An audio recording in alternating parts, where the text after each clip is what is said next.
Oh, wow, what a phenomenal match of football that we just witnessed earlier today between Chelsea and Man City. And Pep Guardiola said it best. It's Chelsea, my friends. Chelsea is Chelsea, one of the greatest teams in the last 25 years. And maybe, guys, are we seeing Chelsea make a comeback? We will discuss it. Welcome to the stream. Welcome to the match preview for Chelsea 4, Man City 4. What a game. I'm accompanied here with my panel of Real Chris Oliver and the Bridge 258, aka Ahmed. Guys, what a fantastic game. Before we go ahead and do the quick match review or quick match, going over the match overview, let's just do the basic admin stuff. Be sure, if you haven't done so already, smash up the like buttons. I can't emphasize enough to you guys how much that like button helps the channel grow. Please smash up that like button. Subscribe if you're new. Help us get to our goal of 3K subscribers. It would mean the world to me. Be sure to also hit the bell notification so you are notified whenever we do go live. Check out the links in the description for all types of socials, Discord, all that fun stuff in the description below. Leave a comment. Let us know all your thoughts, anything you have to say about the game, about any of our takes, any of our agendas, any of our stands, whatever you crave, let us know in the comments. And if you haven't done so already, check out the memberships. We have 4 different tiers starting at 99p. You get some cool emojis. The more members we get, the more emojis we unlock for the Chelsea community, or the Casually FC community, I should say. And also you get some perks with it as well. And big up to everyone who has showed up on time for the stream. Big up to all of you guys. What a day for football today. What a day for Chelsea. Just to go over the game, let's recap the game, which was a very eventful game, which you guys all know about. Let's start off with the first half.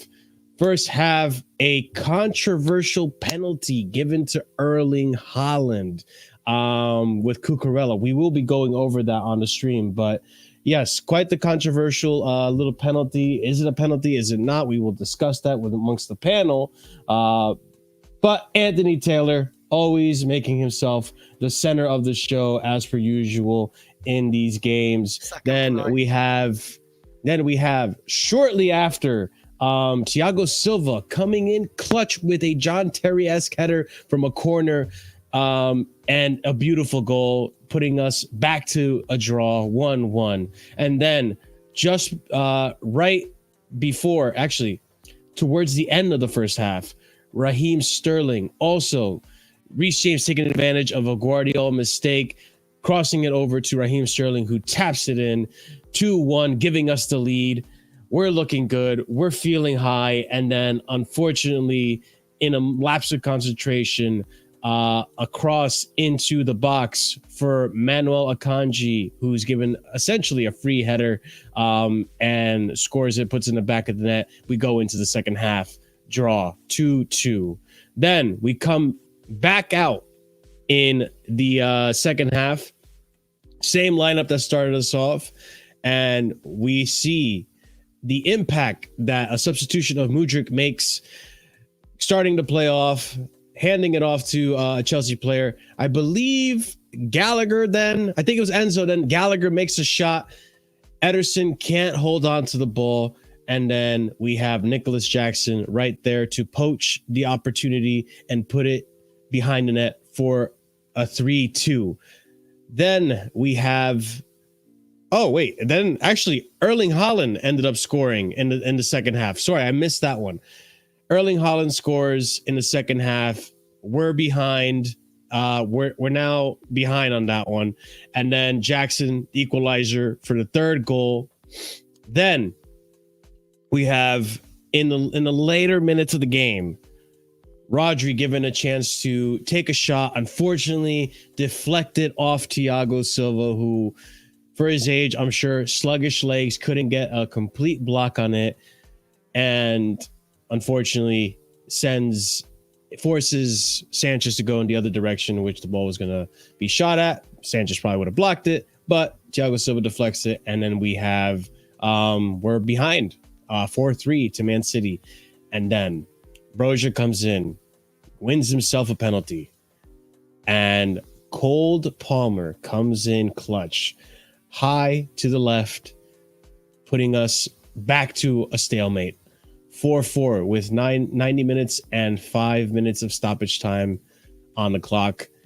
What a thrilling game. What an absolute fantastic game of football that we witnessed. And you know what? This is the type of Chelsea that I want to see. Obviously, we should have done better defensively, but this is the type of Chelsea I want to see. A Chelsea that doesn't put their heads down when they lose. A Chelsea that can come back against the best team in world football. I want to emphasize that, ladies and gentlemen. This is the Man City that won the treble. All right? This is the team that is one of the best in the world. And we managed to score 4 goals to them and nearly won this game. Could have won this game had decisions maybe gone our way. Have moments where players could have been more clinical, like a Cole Palmer or Malo Gusto. Maybe we could have been 5-6 goals. So who knows? But I'm going to start this off with Ahmed. I want your thoughts on the game overall, my friend. What did you think of today's performance? Oh, you're muted, Ahmed. If you're gonna try to talk. Ladies and gentlemen, Chelsea fans around the world, that was a quality performance right there. Had a lot of passion, desire there, a lot of intensity, of course. All of the Intensity. All the things we want from any team at all. I think honestly for me, when it comes to Chelsea, I was very happy with the performance going forward. I felt defensively at times we were shaky, and our midfield, barring really Gallagher, was kind of ghosting in my opinion. But other than that, our attackers did a great job today, in my opinion. Sterling, Palmer, and Jackson, the three of them really worked well. I think going forward, Gallagher as well, put in the shift. The V8 engine was on overload. Somehow the V8 we did actually see the V8 engine does have its limits though today. So it's good to know there's a limit to the V8 engine. So it is what it is. Obviously big up to Disasio. I thought had a good performance. Thiago Silva, but of course he scored a goal, but there were a few shaky moments defensively from him personally. Obviously I think the 2 fullbacks did really well, including Kukurea, Jackson, so Kukurea, Reece James, and Malo Gusto did really well when he came on. Big up to Ugochukwu, who did pretty well when he came on too. So yeah, man, good performance. We got a point, and when it comes down to it, for me, I said this game would be a guide to see how far we off the top teams in the league, top team in the world, I would say. And again, it comes down to, for me again, with the guys that we've got coming back, the guys that we hopefully can buy within the next season, arguably, or even 2, if you want to argue, we should be competing for first place now, no doubt. Oof. Those are some big words. Real Chris, your thoughts? Yeah, I was gonna say, I want to say how proud I am of the team, because they didn't even show they was gonna give up one bit in that game. We kept going, we went a goal behind 3-2 or whatever. I think we went 4-3 down as well, right? And they still came back and brought it back to 4-4. And I felt like this team did get shafted with the penalty decision. They didn't give up from that either. They went 1-0 down. They didn't give up. We got the goal back again as well, and we showed real fight into this team as well. But I will say as well, as a neutral, even as a Chelsea fan, what a game that is to witness the watching the Premier League in a long time for me, because it's probably one of the best games in the Premier League I've seen in years. That is honestly 8 goals in that game, end to end stuff. For starters that, even bad calls as well. You have a bit of everything in that type of game as well. You just had to. I felt like you just had to be there and watch the game to see for what it is, because that game was just unreal to watch. I felt like every Premier League fan, if you missed it, just go watch the highlights, because it's just an unreal game to watch, I thought. As well, you talk about bad defensively mistakes as well, Ahmed. The only one I really thought was a really bad mistake was where Bernardo Silva crossed it into I don't know who did he cross into. Kanji for the goal. Akanji. Yeah, he crossed into Akanji, and for me, yes, Thiago Silva and Reece James, I felt they should have done better. But who was on Bernardo Silva? They gave him all the time to actually cross that ball and just pick out a clean pass and stuff like that. I thought it was quite bad as a collective on that situation. But I thought Reece James, for me, that bum Lewis sent me.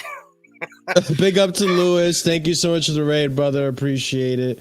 Big up to everyone who joined us from the Lewis Raid. We are just getting started and discussing this phenomenal game that you all witnessed with us. Chris was just telling us his thoughts on the game, and we also have Scott here. Big up, Lewis. Thank you so much for the raid, my friend. I thought though, like Reece James is something what we missed for a while. Like as a fullback going forward, I felt like we missed Reece James. I thought going forward he's unreal crossing it. Like he's just in good opportunities, like doing stuff like that. And like even Cole Palmer as well today, like he's 4-4 for penalties as well. Like he doesn't miss a penalty by the looks of it. And how calm he did it was because like City obviously know where he takes penalties. They do training with him. The courage, and like guts he had to do to take that penalty is, I think, is high mentality from Cole Palmer as well for me. I thought he did really good today as well. Like even Sterling was like taking on players. Other before like 30 minutes, I thought Sterling was unreal today. I thought he's absolutely amazing. You said he got man of the match? Because I didn't know who to get man of the match today for me. I don't know who got man of the match. Right. Palmer. Oh, Palmer. Okay. Honestly, I don't know who to give man of the match because I thought one of the Chelsea players for sure man of the match because I thought we was the better team. I thought we should have won that game as well for a reason anyway. But yeah, I thought Sterling was unreal. He scored a goal. He's creating a couple of chances. He's taking on players as well, like people say he can't do, but he was doing that pretty well today. He did make a bad pass at one point. What did it cost us? I'm not sure, but or almost cost us.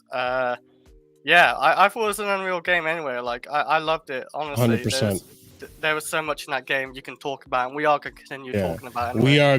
We are gonna cook, especially. But before we go and do so, yes, 170 of you guys that have just joined in on the stream, be sure to smash up that like on the way. And just like the beautiful game says here, it does help out the channel tremendously. Big up again to Lewis for the raid. Before we go on and touch up on the game, I just want Oliver your thoughts, and then we're gonna talk about a certain decision that was made in this game, and then go on. Yeah, I mean, overall, I have no complaints personally. Like, you can maybe say that we can defend better, but at the end of the day, we did enough to win the game. And if it wasn't for a certain bald-headed, ill-equipped idiot, then we would have won. But going into it just in general, the lineup I was happy with. Look what happens when we play fullbacks at fullback. The wingers get locked up, and James and Cucurella were good today, so that was really good. The midfield was fine, although I thought Caicedo was getting dragged out of position a bit too much. But apart from that, he was fine on the ball, and we weren't really under the cosh all the time, so that was fine. And the attackers scored, so I really can't complain. And people showed up. Mudryk had a good sub appearance off the bench, and yeah, I don't really have much more to say besides that. We'll obviously get into more later, but I have no complaints on the surface of things. Absolutely. I was going to quickly say this game as well. With Cucurella, I forgot to mention. I think he's just got to show Poch. That showed Poch as well. He should be playing most of the games at left back this season because his aggression, his tackling, his passing. I thought it was all superb today as well from Cucurella. 100%. Cucurella's all starting left back. Yeah, Chilwell needs to start learning Arabic. 100%. I can't disagree. We're gonna go ahead and read some tweets and comments that Pochettino had to say. And Scott, I want your thoughts on this as well once we look at it. But let's start off with this first tweet. Mauricio Pochettino, I need to apologize to Anthony Taylor and the officials. I deserve to be booked. I apologize. This type of behavior at full time is no good. I want to apologize to Pep Guardiola also. I was focused on the action. Listen, my guy, you don't have to apologize for jack shit because let's go over this. This decision.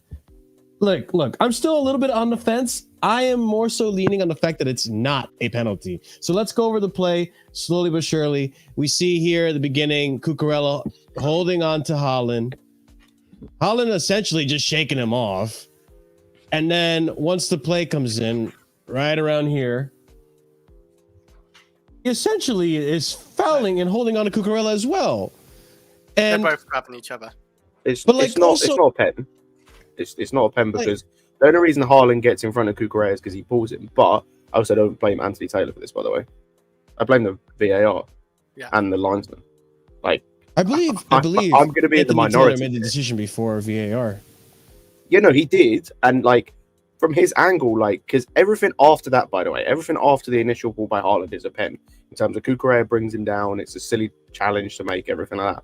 but it's because of the ball beforehand. But I don't put that on Anthony Taylor. I put that on the VAR, like because the VAR, that's what they're meant to spot. You know what it is, man. At the end of the day, man. I also, but just before you go, by the way, Ahmed, I'm going to be in that minority here. Don't think Anthony Taylor had that bad a game, to be honest. I'm kind I of. thought he was okay. I thought he was okay. I don't think he really. I don't think he. If you're going to focus on the officiating as a whole, then yeah, I don't think it was good. But I think he was the best of a poor bunch. I think the VAR was terrible. I think the linesman did not help him at all.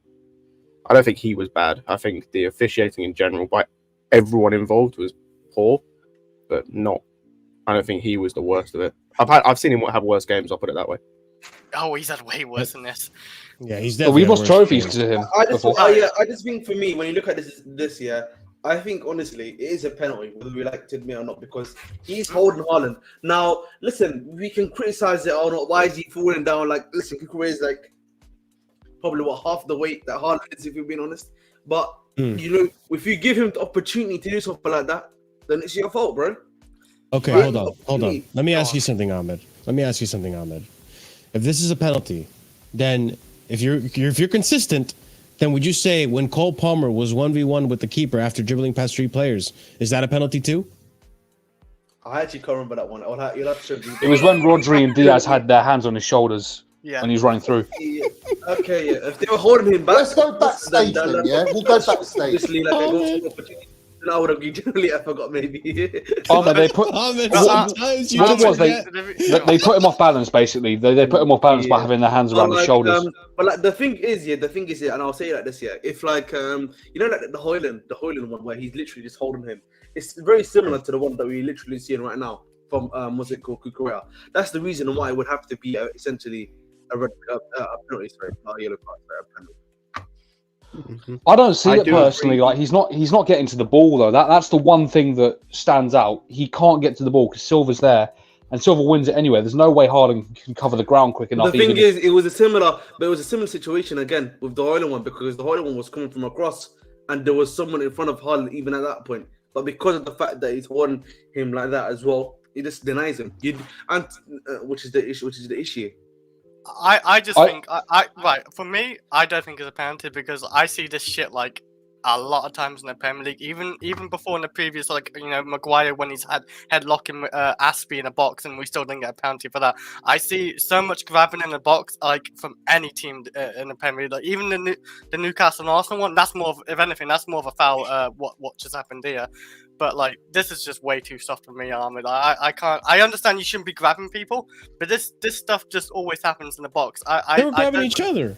Yeah, I know. Yeah, they're both grabbing each other. I think Kukurea did start to grab first, but then he got away, and then they're both grabbing on each other. And Haaland's just going down. Let's face it, Haaland could stay up. I think he could stay up. No way Kukurea. Oh yeah, listen. There's no way Cucurella's bringing down Haaland. Come on, like anyone who watches this and thinks that Cucurella has the physicality to bring down Haaland, think he's looking for a absolutely absurd. But Obviously again, he is, and again, it's part of the game. I get it. Yeah. But that's the thing though. I'm not saying that Kukurea can drop Haaland, of course. Like, maybe if he does a bit of like taekwondo, or maybe if he does a bit of like, you know, a kung fu, maybe he can do that. But like the thing is, whether we like it or not, at the end of the day, he has given Haaland the opportunity to make it look like that. Like he put the arm in front of him. You're literally giving the striker the opportunity to essentially fall and gave himself the chance to win the penalty. Yeah, I know, that's fair.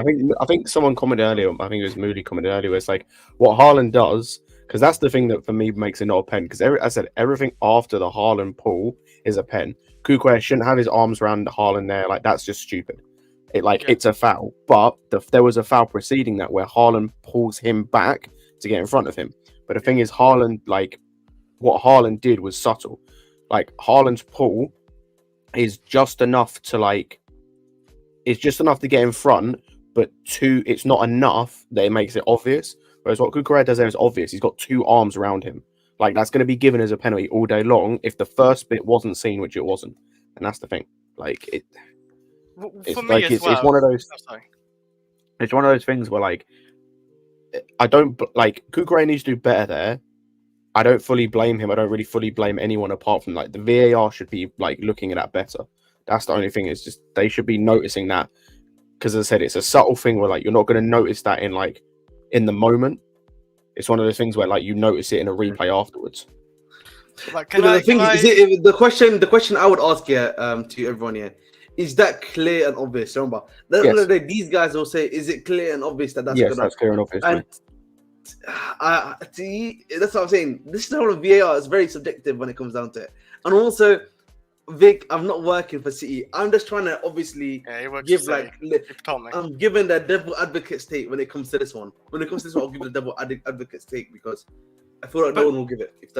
This not consistently in the box because I've seen like just for Chelsea, for example, we remember the Aspilicueta grab, like when he got literally fully grabbed and headlocked by Maguire, and we seen where Tottenham last season where they literally pulled his hair down and no free kick, and that is way worse than what we just saw now. Like, there's no consistency what type of pull was a penalty and what is not a foul or whatever. Like.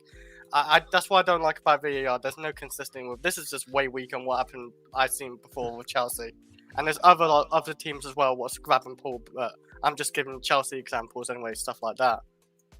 It's just not consistent for me. And I want to scrap VAR. I've always has. Not liked it anyway. I gave it a season or so. But that's the thing though. VAR isn't the issue. It's the officials behind VAR.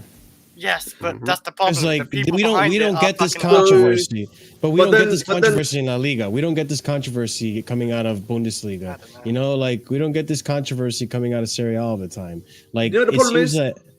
You know what the problem is? Like, right? I think what you're saying is right about that, Marshall. I just think the issue that we have right now in the Premier League is the standard of officiating is poor right now. It is. Like, you know, I think De Zerbi like had a quote today, which is like, I don't trust like 80% of the referees in the league. And like, to be honest, if you're like 80, like barring what, let's say, I think even I'll give this guy like a pass, like Marco Oliver, for example, who's usually the guy they gave the main games to. Yeah, maybe there's another one that I think I can think of as well. Like, there's only 2 or 3 maybe you could make an argument for that you could say with hand on your heart. You could probably like say can generally appreciate the match, but look, there's another like 7 games left, guys. You know what I'm saying? That is still to agree with EPL. So that's the problem that you've got. And even then, some of these guys won't even be like doing the match, the actual match refereeing on the pitch. So that's the issue that you have here. But that's the thing, though. Like you said it perfectly, right? Michael Oliver against that Spurs game. I can't think of a single decision in that Spurs game that actually wasn't officially correct. Why can't we have more consistent games like that? Why is it that when Anthony Taylor happens to be involved in this game, which again, why is he even involved in a Chelsea game, period, after all the controversies that spun around him and Chelsea? And also, I would like to say, if I heard correctly from people on the Discord discussing with me, apparently Liverpool put a complaint to Anthony Taylor, which kind of led to essentially Anthony Taylor being demoted for the one game. It wasn't Anthony Taylor, it was another referee, but it did happen. But Anthony Taylor gets demoted, has a shit game that he officiates in the championship, according to rumor. And then he comes back and officiates one of the bigger games of the season. Like, I just don't understand the decision making here with the FA and the PGMOL. Like, I just don't get it. I will say though, like with Scott, I actually agree. I don't think he's actually that bad of a game. Like for the penalty issue, I didn't see him actually looking at the penalty. Panny Oliver did look at. But that's the thing. Like, here's the thing. He did blow the whistle, but what? Sorry. This is the thing, though, Chris. VAR is there so that these officials can have perfect games, and perfect decisions. Michael Oliver against Spurs and Chelsea. I said that was a perfectly officiated game. And yes, people are going to complain, okay, the VAR took too long. It takes the intensity out of the game and all this and that. I'd rather have extra 10 minutes of stoppage time to make up for the time that we use in VAR than have bad decisions in games like this where if that decision goes our way and the goals stand where they stand, we're winning the game. And if you want to say consistency, right, which I said to Ahmed before, if you want to be consistent with the decisions, then we should have gotten a penalty for Cole Palmer when he had the breakaway with the keeper and Ederson blocked it because he was getting pulled and pushed all the way into the box, which caused him to have an off-balance shot. So where's the decision for that? So that's where I get a little annoyed with this whole VAR situation because it's the inconsistency. It's Anthony, I'm not going to blame it completely on Anthony Taylor, but it's the VAR as well. So it's just like, I don't know, man. Anthony Taylor made the decision. The decision stood. VAR didn't argue with him. And it's a little bit that camaraderie bias as well, which we've heard over the intercom of like, oh, I don't want to call Anthony Taylor out. He's my mate. We've seen this before. What were you gonna say, Scott? Oh, the thing is, like, we can complain about VAR and about Anthony Taylor all we want. I'll put it, the way I look at it is this: Anthony Taylor is not the reason why we lost that game. Or drew. Or drew that game, sorry. Sorry. Anthony Taylor's not the reason we drew that game. The reason we drew that game is because we were defensively terrible. But at the end of the day, I kind of don't care because, like, that was a good performance against the best team in the world. So, like, 100%. I don't really care. There's a saying that we always say, all of us top teams here at Chelsea, we say, we don't need to care about the referee, bro, at the end of the day. As long as we do our job, the referee factor should go away because we've scored the goals that we need to win the game. Even if we have a lot of decisions go against us, as long as we keep on playing the game and we score our goals, fuck the decisions because you've got the ball in the net. Exactly. The thing is, Ahmed, I typically agree, Ahmed, but the problem I have is with today, there was multiple decisions. Not only is there the Cucurella one, which is contentious from VAR, you also have, for the third goal for City with Haaland, there was a throw-in that got taken, which led to it. And the way they got that throw-in was Gvardiol literally two-hand pushes Gallagher straight off the pitch. And that should have been a foul, but they gave it as a throw-in. Again, that comes down to the assistant referee. The assistant referee should be notified the main referee. Yeah, I'm talking about officiating in general, though. Like, I hear you, bro. But this is I think this is the reality we have to accept in the Premier League. And I've said this, and you heard me say it earlier. 70 to 80% of these guys are shit. They're not up to the standard, but we need to use them because they're the best that we've got right now. Because they don't. No one. For me, I still do not understand. For example, what is what is the standards for the refereeing in like not just in the UK but in UEFA in general? What are the standards? What is the playbook they follow? What are the if they get stuff wrong, what is the penalty they get? Because listen, Anthony Taylor got stuff wrong like in his previous Premier League game. He got demoted to the Championship, got something wrong there too, but then somehow got promoted to do the Chelsea game afterwards, for example. Right, that's just an easy example we can use right now. That's not, for me, that's not doing your job correctly. If that happened in my job, if I did that my job, I'll be in prison. So, minerals, bruv. Yes, Ahmed. So, but that's what I mean. Like this is like the not the incentive. That's not the word I'm looking for. But is this like the standard that we're showing to the referees that like, oh, you can have a bad game in Championship and still get a promotion back up to the Premier League? Is that the standard that we're showing?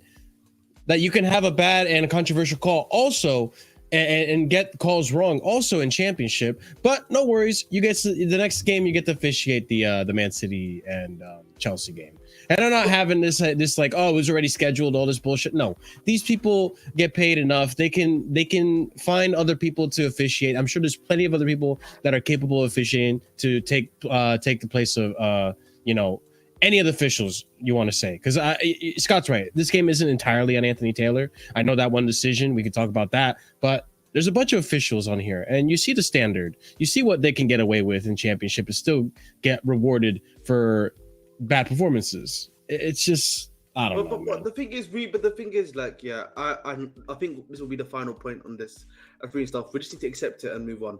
They're never going to change it. Yeah. We just need to hold it, man. But listen, at least the good thing now about the offside is that the semi-automated stuff is definitely going to be available from next season onwards now. Because that's definitely coming in. So there's nowhere to hide for that one now. So at least when it comes to offsides and goal line clearances, they're at least clear and obvious now, innit? We've taken out the human factor. Let's bring it back to Poch's comments where he was discussing the game overall. I think some good things to take out of this, and I got to agree with Poch about a lot of it. I'm very proud, so happy. I think the players deserve full credit. We faced the team that, for me, is the best team in the world. We still need to improve.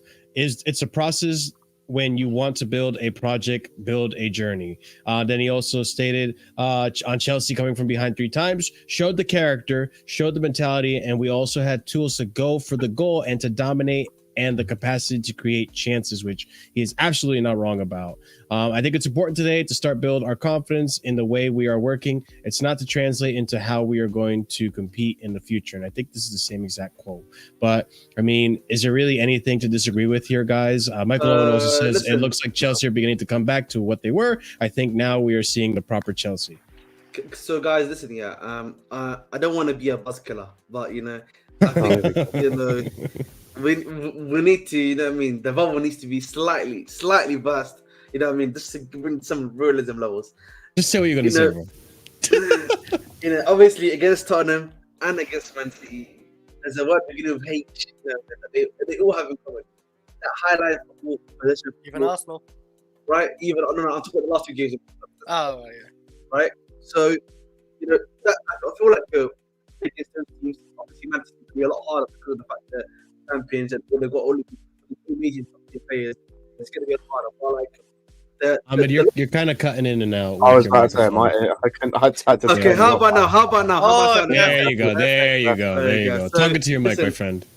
So Your listen, microphone. guys. Yeah, I just need to say this tonight. So obviously, when it comes to Man City, yes, they're a hard competitive team, but of course they still play that highline football. Same, obviously, with Tottenham, but to a lesser factor. We're now facing obviously Newcastle next, and some other teams which are going to be playing the L word, aka low block football. So listen, it's great performance, great thing to take to heart to you, but the reality of the situation is, until we start seeing the low block breaking down, tranquila a little bit.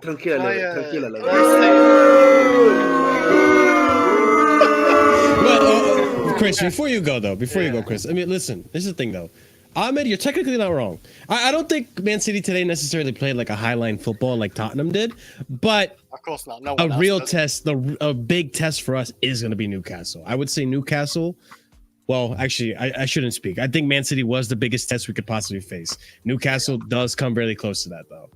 Go ahead, Chris. I thought we proved like what we're capable of as a team. Like even our attack, like the last even fair few games, even Burnley, even Fulham, where we're getting a few goals. Like we are getting goals against smaller teams as well. Like in general, like I've noticed our attack has been improving quite a lot. But like Ahmed said, I do want to see a bit more consistency. I want to see it against the smaller teams because when the low blocks and stuff. But there is one thing as well because we're coming to international break, right? If I'm right, and. Yep.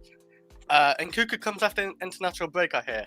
Like, Yeah, if he's that's, available for if that's Newcastle. true, I think he's like that secret weapon where Chelsea are going to do a lot more damage with Nkuku, surely. Like, Nkuku surely helps that Chelsea attack, so maybe we can actually break low blocks better with Nkuku in that team. Because let's face it, Nkuku's definitely starting in this team. I don't know how soon he starts, but he definitely gets minutes whenever, like, after international break, and then he gets into the starting lineup whenever that is as well. So I think we've got to see when Nkuku comes, what he can do. I just wanted to say the thing is, yeah, you spoke about Burnley, spoke about Fulham. Look at the type of play that Fulham and Burnley do. Burnley sit back normally. No, they don't. No, They don't. Come on, bro. I didn't play high. Oh no, okay, not sit back, but they didn't play like a high line. Or Bro, nothing have you like seen have you seen company football? They Yes, literally yeah, play from the that's like- back. yes, They literally play from back, like the keeper quite a high level. The keeper quite a high line. They literally play their style of play, whether they win or lose, no matter what. So let's be honest, guys. I think Cole Palmer takes fans still, by the way. So no, probably. I I think they're gonna give it to Nkuku. I'll be real. They'll A give it mixture to of don't know. both. him. I That would wouldn't like make to see, 'cause sense. Cole Palmer Well, I mean- does take fans still. They're gonna give it to him because Until he he's the main misses, man. until he misses one though, like I don't know. Yeah, there's Bro, no reason. Yeah, play until he misses, man. Like that's what it should be like. Well, He's on to the be roll. fair, he's but like, listen, yeah, going back to this, yeah, to blowing the bubble, you know what I mean? As the Jesus Christ, you know what I'm you saying? blowing, bro. Come on. Hey, yo, listen, pause, man. Hey, blowing the bubble. I said it completely. You're the one that's making it what it's not seeing I'm saying. But hey, Blowing the I bubble. don't. By the way, I don't think Newcastle are a Blowing, team. bursting the bubble. bursting the They're all bubble, my bad. bursting. That's what I was just saying. Fucking minerals, bruv. But listen, man. Listen, enough of this nonsense. Yeah, let's talk here about the players, man. Some players I want to talk about now. Okay. Before you go, I'll transition this into it, okay? Because I know exactly what you're gonna do. I know exactly what you're gonna bring up. And so let me get it ready for you, okay? I'll set up this platform for you to express yourself. Who do you want to start off talking about? Let's start with Jackson. Let's start with Okay, Nicholas let's Jackson, talk please. about Jackson. All right. Listen, he scored a goal today. And yes, I'm happy he scored a goal. But was I happy with his performance today? Absolutely not. And you know what? This guy is starting to frustrate me so much that I can't be happy when he scores. Even today, I'm making the argument with Ahmed backstage, with Oliver, with Chris. Maybe not with Oliver, but with Chris. that he nearly fucking missed a goal today even. So this is the play. This is the play. I wish I had a better angle, but okay. So what happened? You did. This guy. So Gallagher shoots. Ederson can't control the ball, and then Jackson poaches it like he should, and I'm happy he did. And gets a touch, a decent touch. Maybe. But he could have hit it first time, which is what I expected him to do. I would have. This is the thing. I would have been happy if he hit it first time because I'm like, okay, cool. You're thinking about shooting. But this is the thing that frustrates me. Frustrates me about Jackson is that I feel like he plays more as a winger than he does a striker, and it makes me think that he was from Villarreal, right? Villarreal.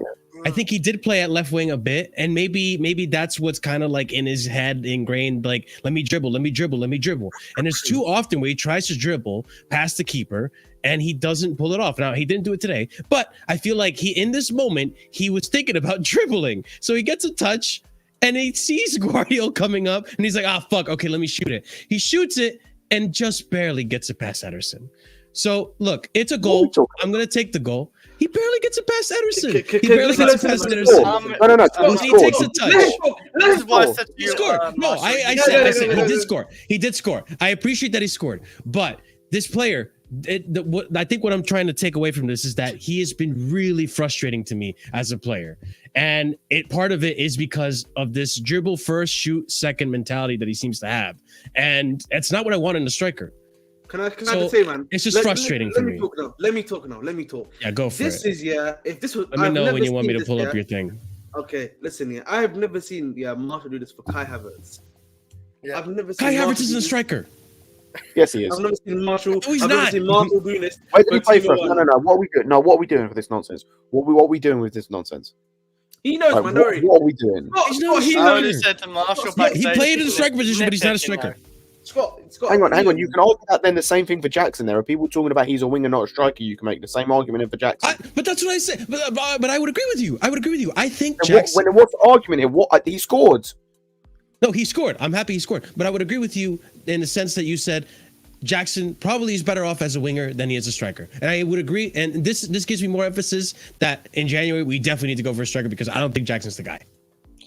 I don't think he's the guy to So lead. wait. So off an opportunity that you have ultra criticized, that you don't even know what you were doing in the first place, you have decided that he's not a striker. Come on, man. Let's not do this, bro. You're being extremely, if not way too critical right now and overboard. And you know what, Marshall? Do I know a nice little fact here? And this is something that's gonna piss off. Want to pull it up? No. It's not to do this. Yeah, you know Nicholas Jackson, has got the same goal tally as Timo Werner has ever bagged per season for Chelsea. Is that what you backstage to me? He is Timo's a striker, but he was shit. Listen, he is one goal away from your star boy Kai Havertz's goal tally, last season, and 1 minute, and he's 2 goals away, from the goal tally Kai Havertz produced, for Chelsea. Highest ever he's produced ever in the Premier League. No, he is levels above Kai Havertz. Bring up my stat too. I got something. Go ahead, bro. Not even that. Like, bro, he is joint 6th in the top goal scorer list. There are only 5 right there, bro. There are only 5 players above him. Listen, Haaland, Salah, Son, Bowen, and Wilson are the only guys above him, guys. By the way, speaking of Haaland, Marshall, can I just ask you a question about the game today? Talk to me. Do you think there are any Manchester City fans that are reacting the way you are right now about the fact that Haaland scored the 3rd goal with the underside of his leg? No. Exactly. He scored a goal, and it meant that they didn't lose all 4. But here's the thing. I've got a question Here's the on thing, the back of that. Go for it. How do you think Haaland played today? I think Haaland played like shit. He got 2 goals, but I think he played like shit. And that's the thing. But that's the thing. And I think what I want you guys to understand is, for me, it's almost like the same frustration I have with Sterling, where like it's that decision making in that attacking position, holding the ball for too long, not shooting when you should shoot, not dribbling when you should dribble. And with me, with Jackson, it's like this guy sometimes, because here's the thing with Haaland. Haaland, for me, striker. Shoot first, think after. He's shooting wherever he can shoot. Jackson he's dribbling way too often when he shouldn't be dribbling. And I get it, like from deeper positions, it's very useful. It's fantastic. He's got the pace. Sometimes he can beat the defender, and it's useful for creating plays. But in that situation, we've seen it before. He's been in those situations where he's in front of the goal and he's trying to dribble. You're talking about the one time against Arsenal. You talking about no, I was going to say, Marshall, I can't lie to you. Those multiple times. Brentford as well. I get the point you're trying to make. This is not the game to make that point. Like after, like this is I said it like when we were on Lewis's review before I jumped on here. The thing that impressed me about Jackson today, and I don't know whether it's from Jackson, Poch, or a mix of both. How many times today did you see him pick the ball up out wide? Not very often. Jackson? No, he was in the middle. He stayed picked the ball up out wide. He stayed within the width of the 18-yard box the entire match. He was occupying the centre backs the whole match. Even though he wasn't great, like his link-up play wasn't the best. His passing wasn't always the best. In terms of positioning, in terms of doing what you want a number 9 to do, same thing with Haaland. Outside the third goal, Haaland did nothing today. Outside of the number 9 things you want a number 9 to do, he did. Put the ball in the back of the net. I don't care that he wasn't the best in terms of all-round play he scored. Okay. I don't care I don't care the shot was scuffed. It wasn't, smash top bins. I don't care. He scored. That's all I can ask my number 9 to do. That's literally all I can ask my number 9 to do. Okay. Before I let Andrew talk, because Andrew just joined in, I want him to have a say on this. Also, Andrew, I do like your hoodie. But listen, I'm going to say this. And listen, this is by no means me defending this player because I don't like this player. I prefer Jackson over this player. But I feel like we didn't hold that same standard for Tammy, and Tammy scored when needed to score. Oh my goodness me! You know what? He's got overtake Tammy. How many goals Tammy? I've lost it, man. You're gonna make me lose it, Marshall, man. Let's move on. Mark, you know what? Explain to me that one. Bro. You know what, Surfer, please. Surfer, you can go ahead. Man. And do it, The OG's in the house, man. Let the OG speak. So, I was watching in the comments, and then Marshall got on this Jackson rant, which made me a bit mad. In terms of, I don't know how you can criticize a guy. Let's go backstage then, yeah? We'll go backstage. Try it, yeah. Don't try and throw me off my game with the Don't try it. Go ahead. This guy literally had one chance and scored one goal today. That's all he had. He's 100% conversion rate today. I don't understand. The thing about him, I don't care. Like Scott said, I don't care if he did a big a front forward flip before he hit the ball today. I don't care if he did a strike. He did a little tutu dance. I don't care. He struck the ball and he scored. There's not really much you can criticise him on when he had one chance and scored a goal. As much we criticised him on Monday because of the amount of chances he's had and he should have buried them more. But in a game like this, you might only get one chance, and he scored. Yeah. And he's now got 6 goals in 11 games. That's equal of Werner's last season with us already. And I think one less than Havertz got all last season in the league. Okay. 1 second. It's 2 away.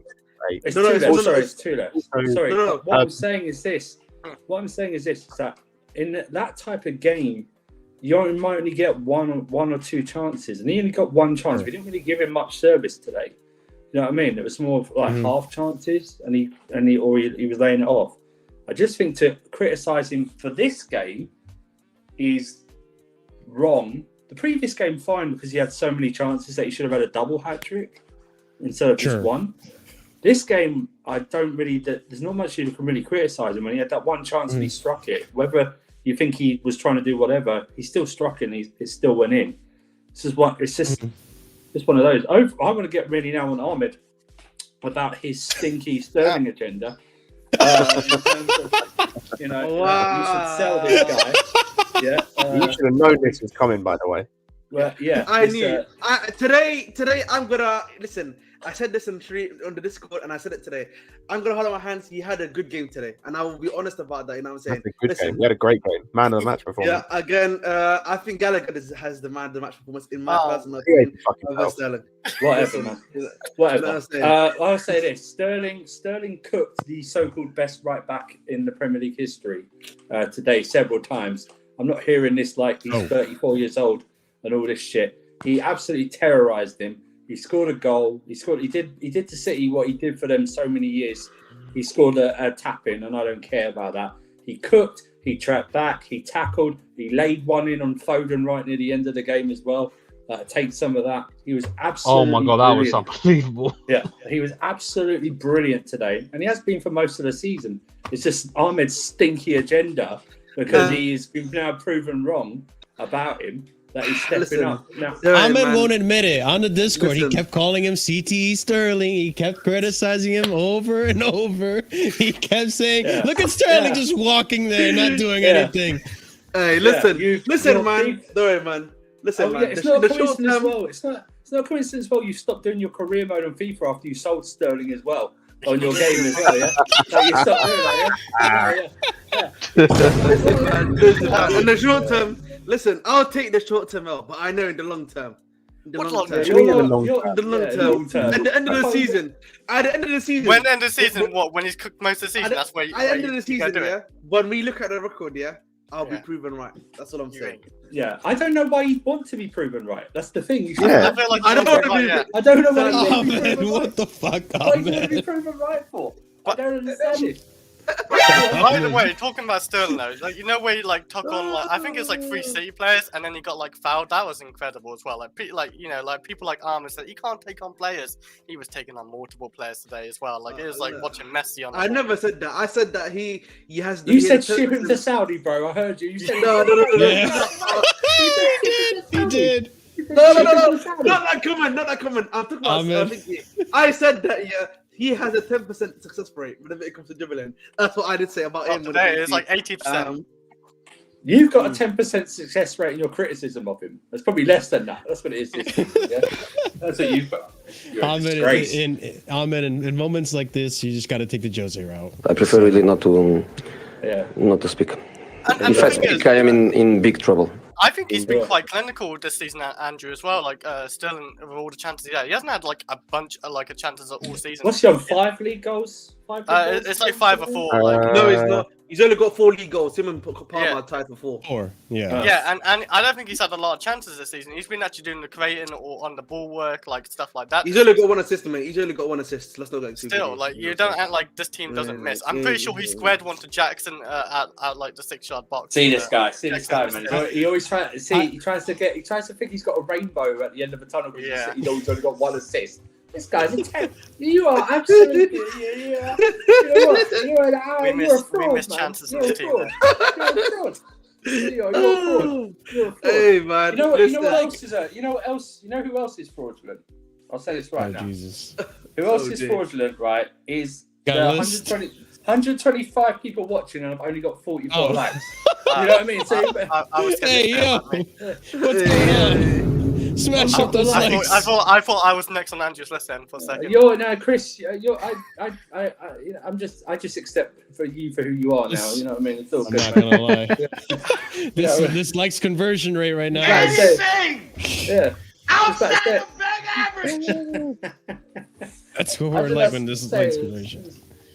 Stinky agenda. Man.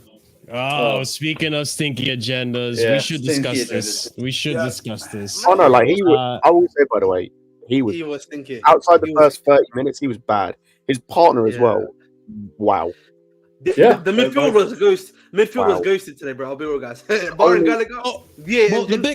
The big reason I want to discuss this is because we have journals now finally saying it as well. He's been at Chelsea almost a year now, and I'm still waiting to see that 105 million pound performance from Enzo replaced by Mudryk. Are you fucking kidding me, Matt Law? First of all, look, I agree that Enzo didn't have the most brilliant game today, but he wasn't bad. He wasn't bad. I think he was better than Caicedo, in my opinion.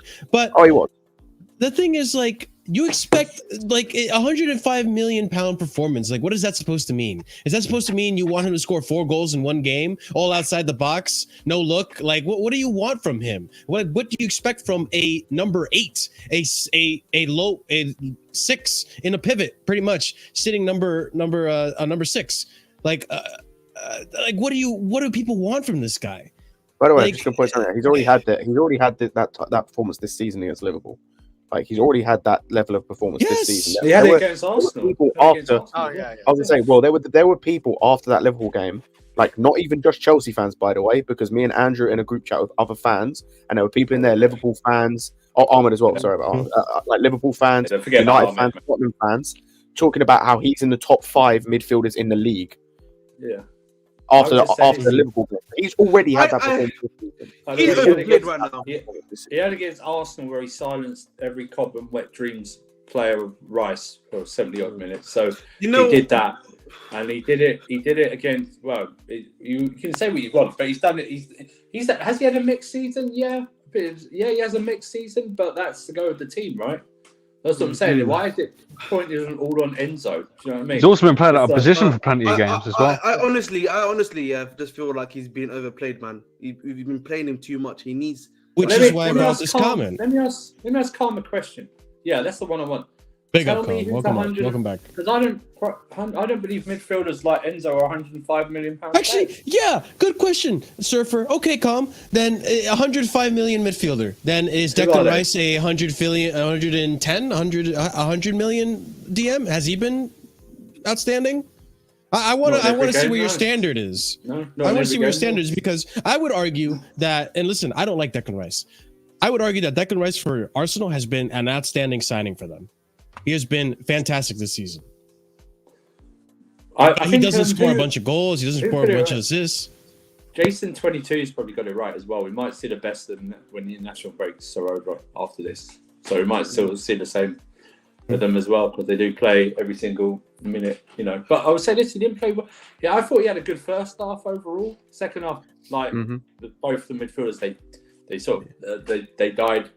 So much so that we ended up just having Gallagher in the midfield at the end of the game. I know Palmer dropped in. V8 Gallagher, man. Put some respect on his name, man. V8 Gallagher, man. Yeah, what, the one you propped up last season, then abandoned, and now jumping on the bandwagon? Listen, man. We never dropped. Never left. Gallagher. We never left, man. You know what I mean? We were just in the backseat. Yeah, Ahmed. We never left our players, right? We never abandoned them, right, Ahmed? We never abandoned them, right, Ahmed? We never abandoned our players, right, Ahmed? Have some shame, Ahmed. We never abandoned our players, right, Ahmed? I'm just saying, Ahmed. I'm dead, man. The streets killed me. I've been killed in the streets. Hey, you said you had gas? I had gas too, bro. Hold that. Listen, Ahmed. It's okay. It's all in good jest. Typical Ahmed. But again, I hate the standard that Enzo's being held to. And I said this a long time ago. I said it when Enzo first came in. Watch, he's going to be the next Jorginho agenda. When Jorginho leaves, they're going to put someone else's scapegoat. It's going to be fucking Enzo because of his price. And you know what? I wouldn't be surprised if Caicedo gets thrown in there sometimes too. But honestly, Caicedo's been pretty good this season, pretty solid today. Not the best performance. But again, it's Man City. You're up against Raji, Bernardo Silva. Who else is in that midfield? Oh my God. I'm drawing the blank. Yeah, it was only two, right? I'm not crazy. It was a Kanji and it was Rodri. My point goes to the fact that people bigging up Gallagher, right? Rightfully so, because he played well. Why is he good? Yeah. Because he's got those two behind him. Whether they played well or not, he's only allowed to play that well, Gallagher, and do what he does because he's got the two behind him. And they didn't play well today. Gallagher played well because he was pressing from the front because the other two were behind him. Whether they played well or not, the backup, it gives them the confidence. Yeah, exactly. Yeah, we saw it against when he played against Brentford. We saw Gallagher when he played in the pivot against Brentford, and he was shit. Can I? Yeah. Listen, go ahead, Chris. I was going to say, you talk about the 105 million. I think the 100 million for a player, especially midfielder right now, is the going rate. Like I think Casemiro's like near 100 million a couple of seasons ago. You see, definitely 60. Oh, 60, but I'm just saying, like, say for example, if Casemiro's like 26 or something, like that level, he's definitely 100 million anyway. But I'm saying, Declan Rice is 100 million, even Jude Bellingham's 100 million. I know Jude Bellingham's scoring a lot of goals, but like, he doesn't really do a whole lot after scoring goals. I don't think. Totally yeah, I know, but he's still playing midfield. And then you see Enzo. Well, are we haggling at what, 10 million? Like, oh, should Enzo be worth 90 million, or should he be worth 80 million? Like, you're not getting more realistically low than 80 million with Enzo. Like, do you know why his energy? Do you know why his energy dropped? Because he switched Palmer more centrally and put Gallagher out on the right. Yeah, that's why he basically realized he was doing two jobs. He was going into the centre and back out to the right again. That's what he was doing. He basically realized realized that Palmer hasn't got enough pace to be on that right hand side. Right. So he switched them. He switched them essentially. That's why we might have seen Gallagher's energies drop a bit. What? That's why I'm thinking, man. You know, I'll be real, man. One of the midfield three will definitely get dropped because if Nkuku does come back in, Gallagher. Gallagher's probably getting listen, dropped. Listen. I that's what I said, but you know, But he'd be used as a rotational player, I think. I think we'll be definitely subbing him on a lot of times. He would start a few odd games, you know, give like Enzo a break or Caicedo a break. Like Gallagher's a usable player, like as a player, like on the bench or whatever. Like I do like Gallagher. If the right price came for Gallagher, still like 50 million, 45 million, I'm taking it because I don't think we need him in the future because we got minimum 50. yeah. Like I don't want to see any less than 40 million for Gallagher though, for sure though. I mean, just some stats on Gallagher here. Gallagher registered more successful. Just real quick. Gallagher registered more successful attacking third passes, 12 out of 13, than any other Chelsea player against Man City. And then the next stat we have here is Gallagher's overall game. 95% pass accuracy, 61 touches, 38 out of 40 passes completed, 6 ground duels won, 6 balls recovered, 3 out of 4 tackles won, 3 out of 4 long balls completed, 2 key passes and 1 assist. Listen, Gallagher. I listen. I said in my match preview, my match preview, just throw in Gallagher because you don't know what you're going to get. Maybe he puts on a blinder performance, and he did. He did. I think he was fantastic today. Probably the best out of the 3 in that midfield, especially in the second half. I feel like he was a lot better. What were you saying, Scott? It wasn't hard to be the best out of that midfield three. I'll be honest. That's not me downplaying his performance, but that's how bad the other 2 were. Like it wasn't hard. I have to, you know, give him a benefit of the doubt. This is Man City. You do have, you know, Rodri, Bernardo Silva. Oh man, you have good players there that you have to compete against. But I mean, overall thoughts on Gallagher, guys? Go ahead. Listen, man. You know, listen, Galatuso, man. You know, Galadol. You know Galatuso. Yep. You know what I mean? Too many words to describe the legend that is, you know, Conor Gallagher. Honestly, for me, he was hoops, man. He was hoops, man. You know what I'm saying? He was hoops, and he did a great job today. Off the ball, on the ball. You know, listen, he outcooked 220 million pounds sterling. You know what I'm saying? Yeah, midfield. He was better than those 2. You know what I mean? He can hold that. You know what I mean? Listen, man, get that contract signed up, man. I need that new contract. I mean, in terms of I know this is outperforming there. Gallagher's outperforming because he's been asked to do a specific job in that area, which he can do, and the other 2, and Enzo can't because we saw him do it. I'm joking. I don't mean it seriously. I'm reacting to the comment. That was all. Oh, is that actually a problem? I'm saying that in terms of him outperforming, because he's asked to do a specific job. We tried it with Enzo and he can't do that. We saw Gallagher when he went back into a pivot against Brentford. Enzo wasn't there. Gallagher was shit in that double pivot. He was crap. And he's not that player. He's better further forward, and we're seeing that. That's what I'm saying. So outperforming. What do you mean? Can I ask Calm a question? Where's this energy for Caicedo? Where's this energy for Caicedo? Because isn't he meant to be the defensive midfielder? Does that mean his job is to be the defensive presence in the midfield? Where was his presence in the midfield? Hang on. Where was his presence in the midfield defensively in that second goal? Yeah. No, sorry, the third goal. One way he dived in unnecessarily, missed the ball, and Haaland had a free run up the pitch. Where was Caicedo's midfield presence in the 4th goal? In the 4th goal, when he's at left back, chasing the ball, and leaves the space open for Rodri. Where's the energy for Caicedo for that? Because like if you had energy for both, I'd understand. But it's quite clear that you just have an Enzo agenda. That's the thing. There's no actual conversation here to be had because we can have a conversation. I said Enzo was not good today. He was shit. But the fact is you won't talk about Caicedo and how bad he was and about like where he's not doing his job in the game today. And let's be real, like he's not been £100 million midfielder because outside of Jude Bellingham, none of the guys that got bought for £100 million plus are £100 million midfielder. That's not their fault. He's not been played as an 8 either, Khan. He's been played as part of a double pivot. He's not been played as an 8. So he's part of the double pivot. So it's a facilitator of the ball. He passes forward, backwards, whatever you need to do. So that's what he does. That's his job. He's there to be the pass before the pass. He's to get the pass forward to it or wide to whoever so that we can begin attacks. That's his job. using Pogba as the Wow. the guy you're comparing him to is terrible because Pogba on his day was the best player in the world, best midfielder in the world on his day. So like that's such a fucking stupid example to use because he legitimately had an issue where injuries were a problem on him, but also had a system that didn't work for him because again he was being played as a 6. So like that's such a stupid comparison to make.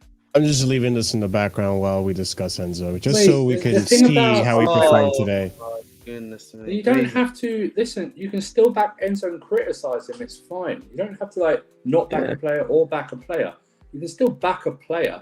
And but for 105 million, for 105 million, yeah, it was overpriced. Guess what? We're not the first or last club to buy a player that's overpriced. Okay, just get over like it. as EE points out here, only 22. We're speaking on Enzo, or people are speaking on Enzo like this man is 26 in the middle of his peak.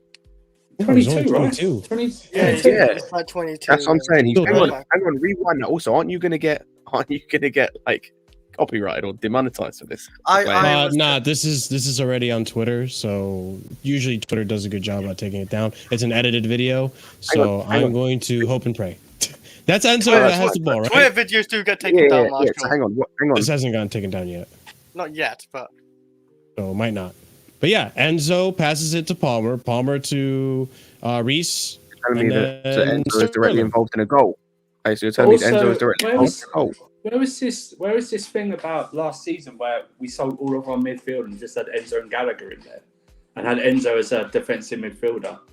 You know what I mean? Where's the sympathy like that? Huh? But you know, let's get on him because he's not scoring. You know what I mean? You guys make me sick. You really do. Honestly. Again, though, like I'm looking at this game, right?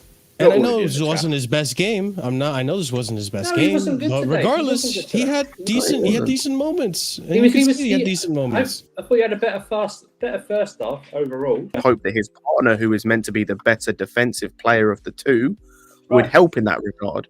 Because that's why we bought Caicedo, was to help. Part of it we thought was to help unlock Enzo, and in terms of like cover his deficiencies. Well, Enzo's deficiencies today were the same as Caicedo's. Yeah, in terms of defensively. So like that's the thing is like, and that's why for me you just got to give like equal blame. Like you can't just go one or the other. They were both poor. Like they both weren't good enough. I kind of think, and I know probably Pochettino might have even said this to them, but I still kind of think that mentally that midfield probably didn't think they were going to get as much space as they did today, or didn't feel like it was going to be like I thought maybe it's going to be Rodri and someone else against them instead of like Bernardo Silva and Rodri. It's going to be like Rodri and Kovacic or Rodri and Nunes or something like that to match up, and they didn't take advantage of that. And I think they got really, you know, I don't know, they just got a little bit confused today. And like I said, they were rushing into things. Like Caicedo was always, that second half, he was always rushing further up, leaving space in behind him, trying to get the ball. He got completely turned by Bernardo Silva in one of those turns in the second half. But that's where, you know what, and that unfortunately that's what's going to come with experience, right? In these bigger games. So it's going to come with it. And you know what, they're not going to have good games. No one's got 100%. No one's in the history of football has played all their games and been the best throughout their entire career. These guys are just starting. So you can put a price tag on them all you want, and I understand that. And some of you aren't going to get over the price tag thing, and that's fine. But let's be honest and actually logical and fair. They haven't been rubbish all season like some of you make them out to be. You know? So let's be fair about that. But then we'll get the goalpost moved today, like we see on Twitter. Why are we celebrating a draw? Well, because you probably in your comments, not anyone here, but on Twitter, you probably thought we were going to get slapped 3-1 or something like that. Most people did. I thought we were going to. Yeah, me too. Yeah. I even said on Lewis's stream we could have lost that game, like not got a penalty at the end, lost that game, and I'd still be happy. Because the performance, as I said, the only negative I had from the whole game was defensively from the midfield. That's the only negative I had, was the defensive errors, which mainly came from the midfield. The only criticism I had about the whole team and manager today. Didn't have any criticisms for Poch. I thought I was going to when he made the Enzo sub and Gallagher went into the pivot, but even that worked. I thought that as well. Played well there. Worked out. Outside of that, what I just said, there were no negatives. Everything else was a positive. The performances, the manager, correct subs made at the right time to influence the game in the right way. in terms of Mudryk, directly involved in the goal we scored because he drives at Yep. the players when they're tired, which makes sense considering what it's not. It wasn't like the Tottenham game where you brought him on, there was space to run in behind, and you had him just hold his position the whole game. Like it was, you brought him on, told him to, and it seemed like told him to drive at the defenders, and he did that, and we scored off like him doing that. Yeah, And Broja, bringing in Broja when he that did. fake, by the way, that dummy, the composure for him to have in that moment, because so many people take a touch in that moment and hit it. Like that when he takes a touch off the foot, you're just thinking, right, hit that now. No touch. I don't know if he noticed the defender coming, but paused. So Diaz had to come sliding in, and just a little fake past him that's composure. To have that composure at that age is fair play. Yeah, no, and against again a big side in Stamford Bridge, rainy, cold, like end of the game. You know you're behind. You need an opportunity. You know most players get in their head like, I need to score this goal. I need to be the winner, the hero ball. No. But here's the thing: the goalposts always move because you can tell when people have agendas and when they don't have agendas. The people that are not like going on others, why are you celebrating a draw? First of all, it's against City, who have beaten us for the last six games and beat us 4 times last season. Yeah. Oh yeah. Second of all, you know, it was a point that we didn't think we were going to get. I wrote this game off entirely because it's City. It's just logical to think so. Most of the Chelsea fan base was hoping to just put on a good performance and not get battered. Third of all, Andrew, I think we came back. We came back 3 times, and we didn't even. I mean, I don't feel well, and like we've been discussing, our midfield didn't even play well. So it's like. Andrew, I'm not going to gas. I'm not going to over gas it, but I'm pleased with what I saw. The reactions, the reactions, This is another one like the Tottenham and Arsenal game where we have to wait and see what happens like in the games against the teams we normally struggle against. Because if like that Tottenham game now looks better because of this game, because it looks like even though like especially for like Jackson and for Sterling, a couple of the guys where it's like. I didn't know how to feel after that game, but now I'm looking at this and going, okay, that Tottenham game looks better, especially like I said, Jackson for certain other players because they now look more confident. So it was like a massive positive in that sense. And like you said, do you know we've gone nearly 10 hours without scoring against City. 10 hours of football without scoring against City, and we scored 4 in one game. We'd gone 6 games without scoring. This was our goals today. Were the first goals we've scored against City since Kai Havertz's goal in the Champions League final. Let me ask someone in the chat who's a stat master. When's the last time Chelsea scored 4 goals back to back in league games? Can someone just in the chat look at that? What is the stat that everyone was throwing out about our Stamford Bridge record? Well, we had lost 11 games in a row at home or something like that, or 10? We haven't won. We've only won one since between Luton and Leeds. It's like 2 games. I think we since March. I think we've won once or twice at home. 2 games. Yeah. Leeds since we beat Leeds in March. 2013. Yeah, but I don't know when's the last time we scored 4 in back-to-back games. It's been a very long time. And you know, everyone, you only scored 4 against 9 men. Okay, we scored 4 against 11 men of City. So, what do you want us? What do you want us to do? I mean, we conceded. Like, listen, today that's the impressive part too. Yeah, I mean, we didn't defend well, for obvious reasons, but yeah, I just it's just a goalpost movement. I can't stand. It's like you can tell, like I say, you can tell on the agenda merchants. Yeah, you know? And going back to this, like. Just to touch on the Enzo thing again, like I know it seems underwhelming from maybe both Caicedo and Enzo, but you got to understand just the nature of that position. People are usually looking at the pre-assist, the assist, and the goal. Like they're not usually looking up at the pass that crosses the midfielder and gets it to the attack and gets Palmer into the position where he can run in behind a defender or Sterling in behind a defender. Those are usually passes coming from Enzo. In today's game, we saw it. Those are passes coming from Enzo. It's not the most highlighting and invigorating position. It's not the most exciting position. You just have to do the nitty gritty. You have to do the tough work of just make sure you keep possession, make sure you pass the ball, make sure you get a tackle in there. It's not exciting football. So yeah, it's not going to stand out to you guys unless he scores a goal, unless he scores a screamer, unless he has a brilliant assist like he did against Luton. Like it's not going to stand out to you that often. So yeah, it's going to be underwhelming. That's just the nature of the position. We don't talk about Rodri like he's I mean, some people do. Obviously, he's a great DM, but we don't talk highly about Rodri. Like, oh, this guy is one of the greatest players of all time. He's easily worth 150 mil if he were to be sold or something like that. We don't talk about Rodri like that. His position's not that exciting.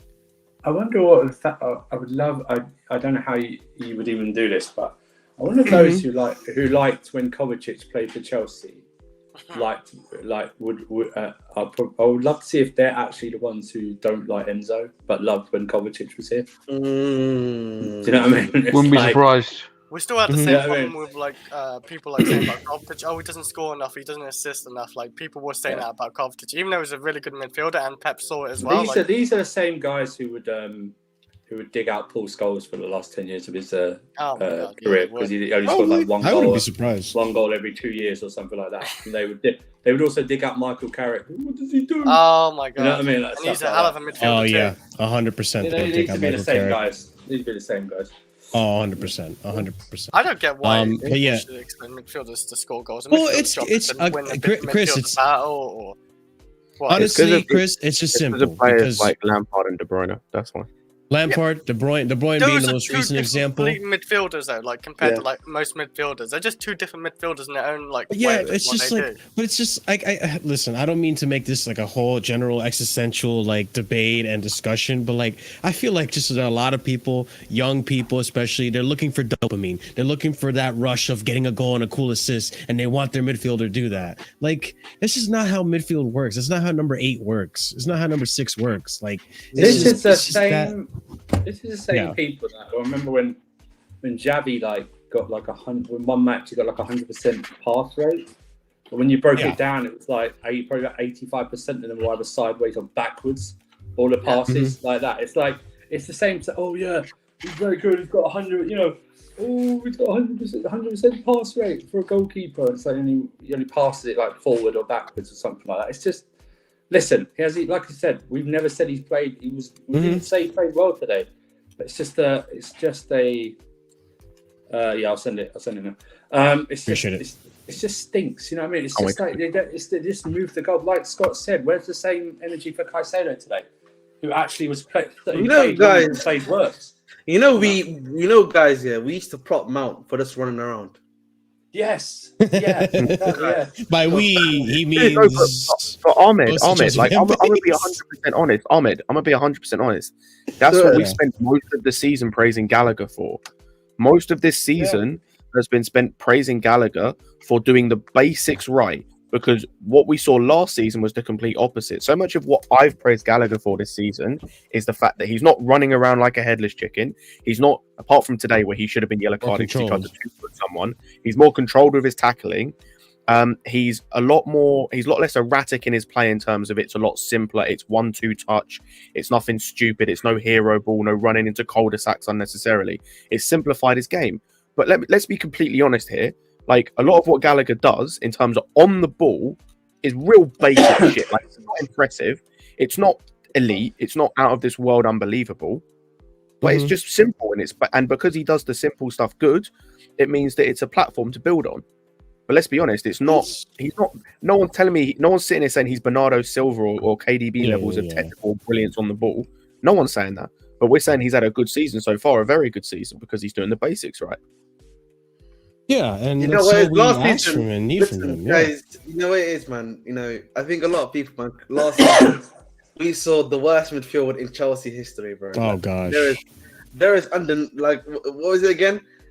Mount, Gallagher, and there was one more person that was in there. That was the front four. It was Mount, Gallagher, and Brozier, I think, at one point or something like that. We did see at one point. We did see at one point a Mount, Gallagher, Jorginho midfield. Oh, that was against Liverpool. Yeah, it was against Liverpool away. Mudrik's first game. Oh, but like, listen, man. Wow. Yeah. Listen, man. It would have been worse if it was Gallagher, Mount, and Ruben Loftus-Cheek, man. We needed that as well. You know what I'm saying? That would have been really bad.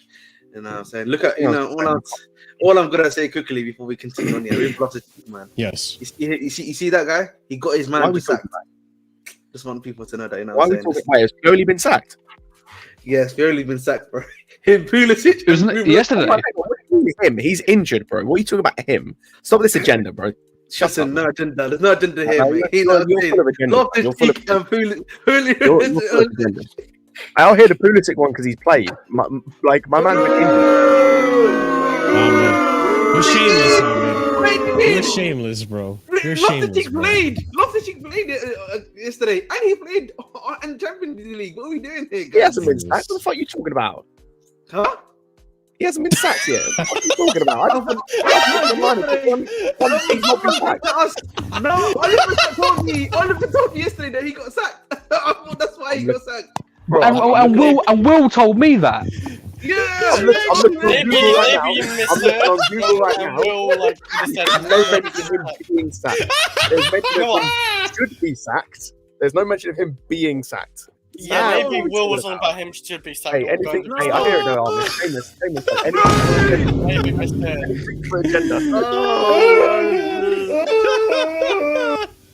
Also, I think someone's put in. I think they're talking about the wrong manager. I'm pretty sure the Napoli manager's getting sacked. The Napoli manager's getting sacked today. He's getting sacked once they get Igor. Yeah, Fabrizio, I think, reported that. Another bomb manager. They're actually doing for a worse manager. The man they have, which is crazy, but we move. But like, I thought he only got sacked because like Will was like yesterday you were watching the games, right? And, like, listen, man, check your sources. That's what I'm saying. Check your sources, bro. You got a source telling you information. You just believed it. Hey, man. You know what it is? They still do 1-1. Hey, Ahmed, I've got these magic I'm gonna beans. clip this. Hey, Ahmed, I've got these magic beans. You know, bro, they're going for a good price. How much Oh, Chris. You know what, man? Jesus. All right, let's you know, on the point of banter, right? I gotta give kudos to this kid. I love this kid so much. He's been such a great signing for Chelsea.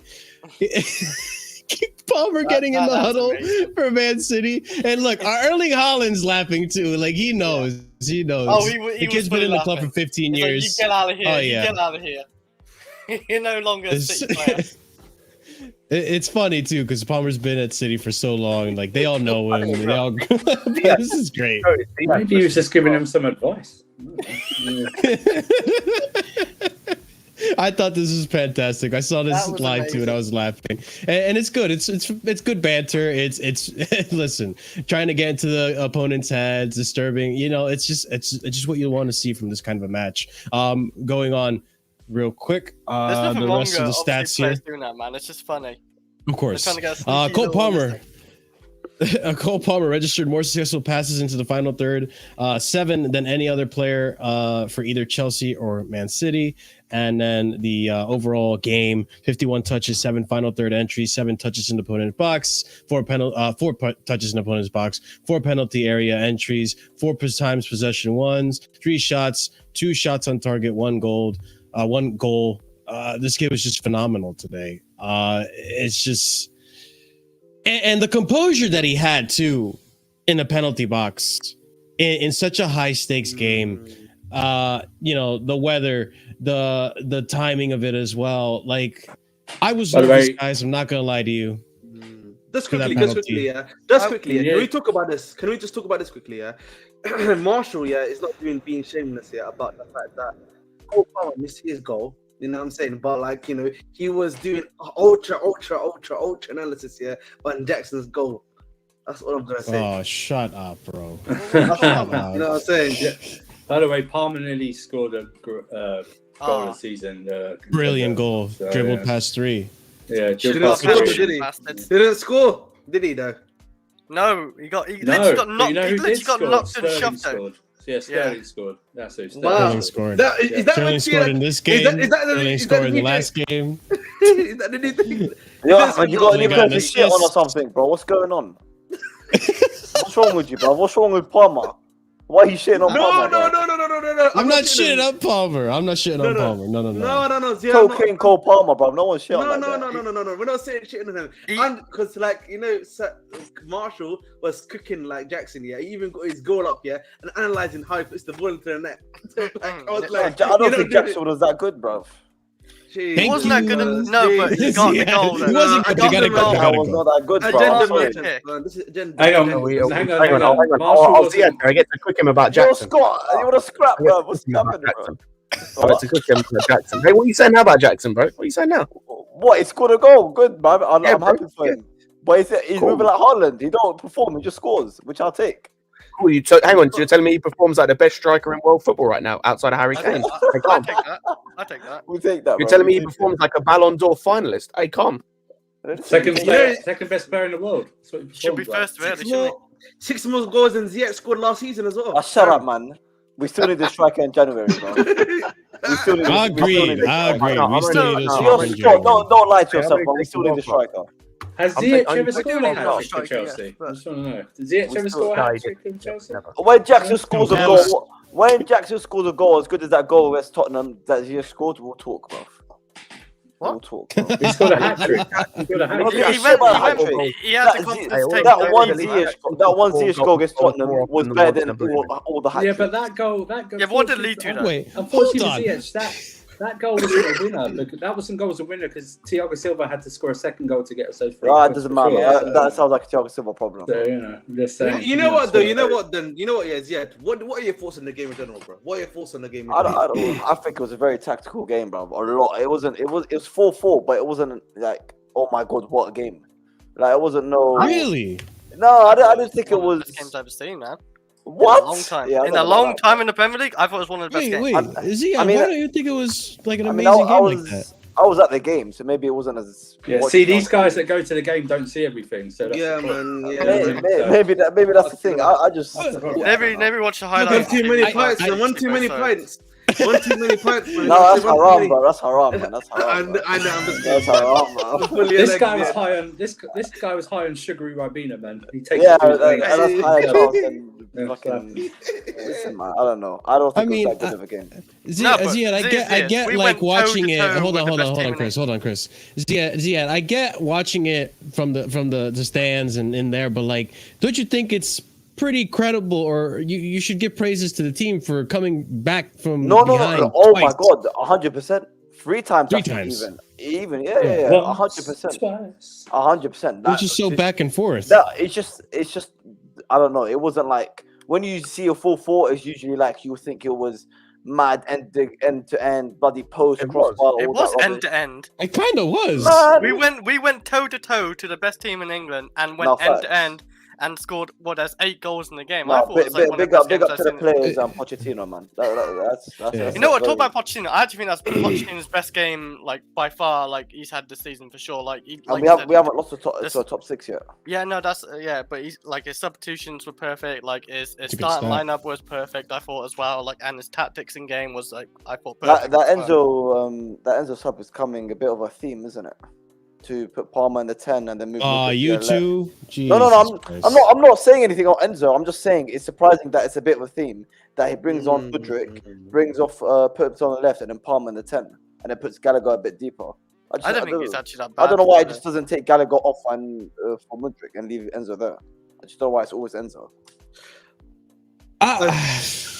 I honestly think, because like I don't know if I'm not mistaken, when he came back from when he came back and there was the Brentford game, he had muscle overload apparently. That was the stuff they were talking about. So he's playing too much. This guy needs a 1 to 2 game break, and luckily Lavia's coming back now, so you can at least have Ugochukwu, Lavia, and Ugochukwu, Caicedo, Ugochukwu, Lavia.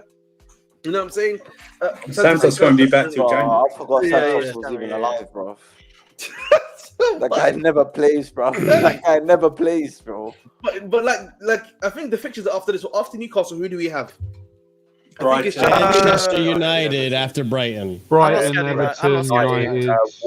Yeah. But like we can afford to have him for having a game or two to allow him to actually physically rest himself. Like if that makes sense. I think so. I agree. I think Enzo he needs to be freshened up. He needs to sit down for a game, get some rest, get that sharpness back, because I'm sure he's being overplayed. But so is Gallagher, to be fair. I think today we saw Gallagher finally starting to get gas towards the end there. The thing I just don't know. I don't know how we can say they're overplayed. They play once a week. Yeah, that's my thing. I mean, once a week, guys. They're not between the Brentford game and the Spurs game. Thiago Silva didn't play for 9 days. But he's not doing international as well. That's the difference. Between Blackburn and Tottenham, there was 5 days. And during the season, they don't train like intensely as they do during the preseason or before. Okay, they do little mini training things. It's just about staying fit. This whole he needs rest. No, he doesn't need rest at all. Okay, he's playing once a week. Okay, he doesn't need rest. He needs to play better. That's the difference. This whole giving them an excuse because he needs rest is just wrong. We're not playing 2 or 3 games a week. I think it's an accumulation of maybe the travel. You know. I think he's traveling more than we think. Here's the thing: he wouldn't probably play that much if Lavia was fit, or neither of them would, because there's an option to play them there. But because we don't have that other option, he has to play them. Okay. I am hoping that happens. By the way. Yeah, or maybe they're gonna have to play because we're waiting Newcastle the first game back. So that's what we're gonna have to do. Or you make a deal with the international. I don't know what the situation is with Argentina and it's Ecuador, right? Ecuador. I don't know the situation with what their qualifying things are. So if they've got one qualifying game and the others are friendly, vice versa, then make a deal with their national teams not to play them in those games. I think they're both qualifiers for Argentina, and the second one's against Brazil. So that's going to be a big one for them. Okay, then the thing is this: you're going to have to make a decision whether you play them or not after that game. Well, you see, what you could do, Andrew. This is one detail that people have brought up. Enzo is actually one yellow card away from suspension. So if he gets a yellow card next game, then he misses the Brazil game.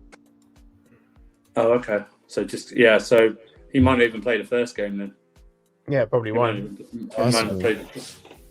Would be wise for their half. Okay, so if he gets suspended in that, then if he gets suspended against Brazil, then you fly him home right away. Do you know what I mean? You'd hope so, yeah. That's what you do. Give him 10 days to whatever. Give him a bonus, for him to get the card. Yeah, that's right. Yeah, just get some. I do hope he comes back recharged. You're 22. If you stay injury free, you're going to play Brazil like 58 more times during your career anyway. Do you know what I mean? It's like. But I don't think he doesn't look tired though. I don't think it's a tired thing. Like I think you can probably tell when a player is tired. He looks it, man. He looks fatigued. He looks drained. I don't think he looks that. I just think from my angle today, he gave the ball away too many times. I didn't like. He gave away the ball too many. That's from what I saw. Yeah. I went on Twitter, I saw a compilation, and it looks like he had a complete different game to what I saw. So, that's the problem. I don't know. Yeah, that is a problem. That's the problem with comps. The comps make it. It's 50-50. Yeah, it was a 50-50 game, which is why I showed the comp, because there was people were saying he was shit, he was shy. No, he wasn't shit. He wasn't at his best, but he also wasn't costing us the game. He had good moments. He had moments that build up to a goal. He had good passes today. We saw some passes to Reece. We saw some passes to Palmer. Sterling through balls. He was effective in the game, but also at the same time, he did keep losing the game or losing possession. I'm just going to point something out as well when it comes to the minutes played. Enzo's played less minutes this season than Jackson has, and no one's talking about how Jackson's tired. I'll bring up as well. I heard the point be made about it's the accumulation of travel. I don't see Arsenal making this excuse for Martinelli and Gabriel. I don't see Liverpool making this excuse for McAllister. I don't see Spurs making this excuse for Romero. Yeah, they often travel very far distances. When they have to travel, right? Yeah, the travel's long, but they're not sitting in the back of someone's pickup truck. Do you know what I mean? They're it's first class travel, and sometimes it's private plane as well. Do you know what I mean? So they probably can sleep on there quite comfortably in a plane. Yeah. So this whole he needs to rest or something like that. I just don't buy it. We're playing once. The only valid excuse is jet lag, I'd say. Yeah, jet lag's the only thing, and you're right. That could be it. Because they probably get back very late Wednesday or early Thursday or something. Time difference is crazy from South America. That's the problem. Yeah. So it would be different if we had the services of Lavia for the whole of this season, because then you could go, I can rest one of them because I've got Lavia, and then bring the other one on to replace the one that isn't rested during that game. Man, our season starts now, man. Our season starts now. Our season starts now. international break over and Kunku Lavia. No, like it's already started. Like we can't rewrite history. Yeah, in No, all I'm saying like we like. You know what I'm saying? We start now. The thing is, if you look at the run now, I could actually probably the way that people were talking about this run before it started, we're probably up in points, even with the loss to Brentford. Yeah. You know that. We're probably up in points. We weren't supposed to beat Arsenal. We weren't supposed to beat. We weren't supposed to draw to Arsenal. Spurs or City. Spurs and City, and here we are. We were supposed to with beat 5 Brentford. points. Yeah. So 6 points we got out of this. No, 5. 5. No, 5. Versus 6. 5. You might be right. Okay. Yeah, But regardless, we're walking out with more points than people were initially, anticipated. So, and this run isn't necessarily done yet either, because we still have Newcastle coming up, then Brighton, and then we have Manchester United, which I don't know about you guys. After this game, I want Manchester United now more than ever. I really do. But the thing about the Newcastle thing is I'm looking at you. Newcastle is very injury hit now. Very injury hit. Mm-hmm. Yes. They now did I lose don't know quite what a they're few going to be like players. after the 2-week break, but they are. And Bruno G was suspended yesterday, so that's why he didn't play. But yeah, he'll be back. Was he suspended first though? He was suspended. No, just yesterday. No, it was yellow. It was yellow card accumulation, which is one game. Because if he wasn't going to play against Chelsea, I'm confident in fully. Well, I think we should be comfortable anyway, because the last 2 out of 3 we've won up there. So, and they're coming. Yeah, they're not. Looking at their injuries and everything. They just lost to Bournemouth this week. They did lose to Bournemouth. They lost quite comfortably to Bournemouth as well, and Dortmund during the week. So, listen, it's still one of our bogey grounds overall in terms of the way we perform up there. So, but if we come out this international break without any significant injuries, and you're getting the likes of Lavia, possibly Lavia and Nkunku on the bench, not starting for anyone says anything, but on the bench, something like that, or fit enough one of them possibly fit enough to make it to the bench. Then I don't know why it's not on TV, but that's up to the TV schedulers. But it's an opportunity to do so. And like you say, then you've got Brighton after that, and that's an opportunity as well. And then you've got Manchester United. But the one fixture I'm looking at is not any of those 3. So if we perform in those 3, it's the Everton after that. The Everton is the one. The Everton is the one. It's at Everton, which our record is not that good at Everton anyway, but that's the one where we become. Is this, like I said before, are they just performing for big games or not? Do you know what I mean? That would be the proof in the pudding for me. So I'll count Brighton as a big game in terms of that they're playing well.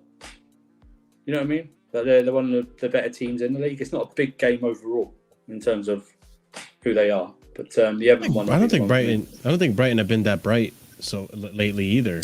I think they've been a little lackluster as well. Can you do your own sound effect to go wah, wah, wah, for your horrible jokes there? There we go. Let me look bright. at It's not that bright. Yeah. Good Lord. Oh, okay, yeah.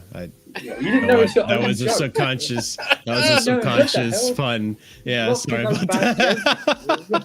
So what do you lot think we're missing? Because I think tactically from Poch, in terms of the big games, Arsenal and Tottenham was just the crazy. We're missing more options. We're just missing more overall options.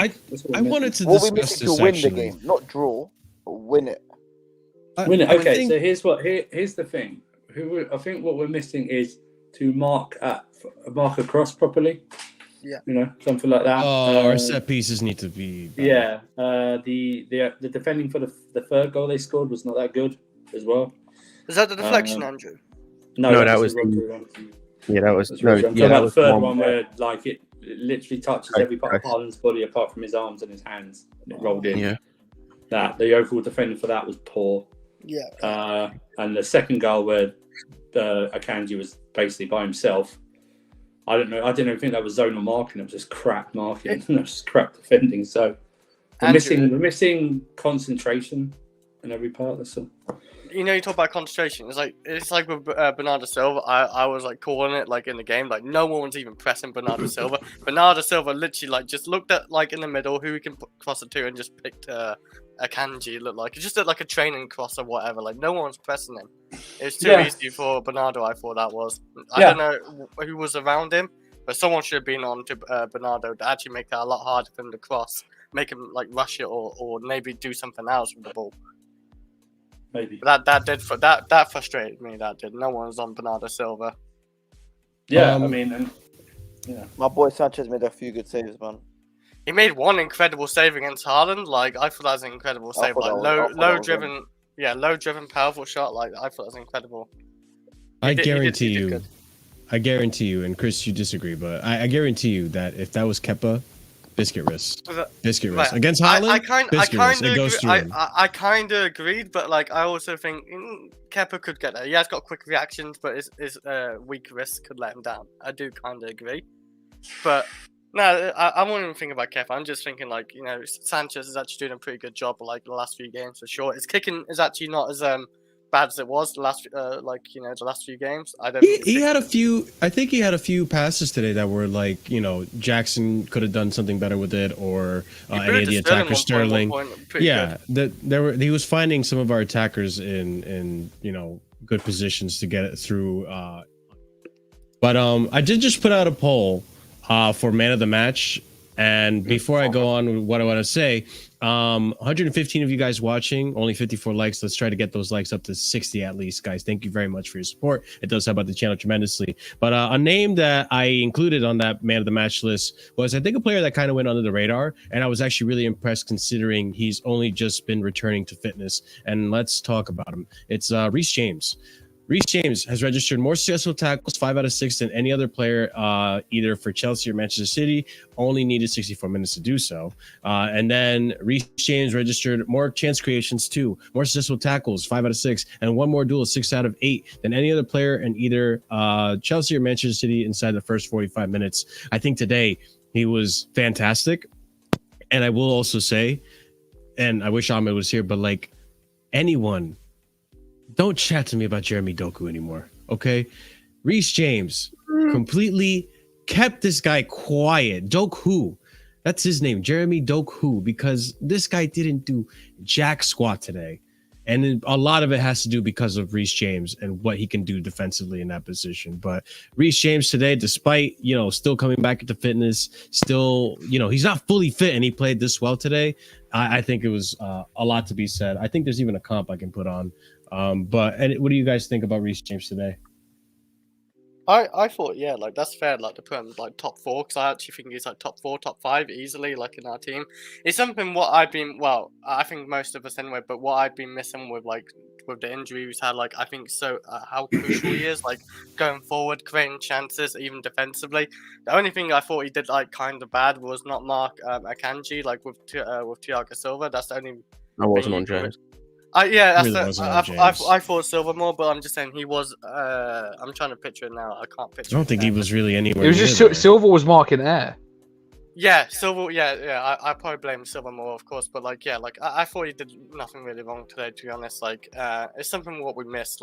In every big game, I want to see Reece James because he always turns up in the big games. He always turns up in the smaller games as well, of course. But I'm just praying this guy doesn't get injured again. Hopefully, that's the only injury we get with Reece James because we can't miss this guy for over half season again. He's too important to this team. He's one of our most important players for me. But Chris, you look at how Poch is managing him though. 60th minute every game that he started. This is brilliant. This isn't rushing him back in and then playing him 60 on his first start. Or his first appearance back since injury. We're really making sure that he's ready, and we're communicating. There's communication between James and the bench to make sure that he's feeling good. And Gusto's obviously able to come on and do his own thing because he's a good player in his own right. So it's just a very well managed situation overall. Too is obviously actually getting a good backup to Reece James because we couldn't rely. Obviously, I think with other managers trying to rely on Aspie is just too much. We couldn't really ask Aspie to play games. That's why we probably overused Reece James over the years. But now we've got Gusto, who's great backup. It's just.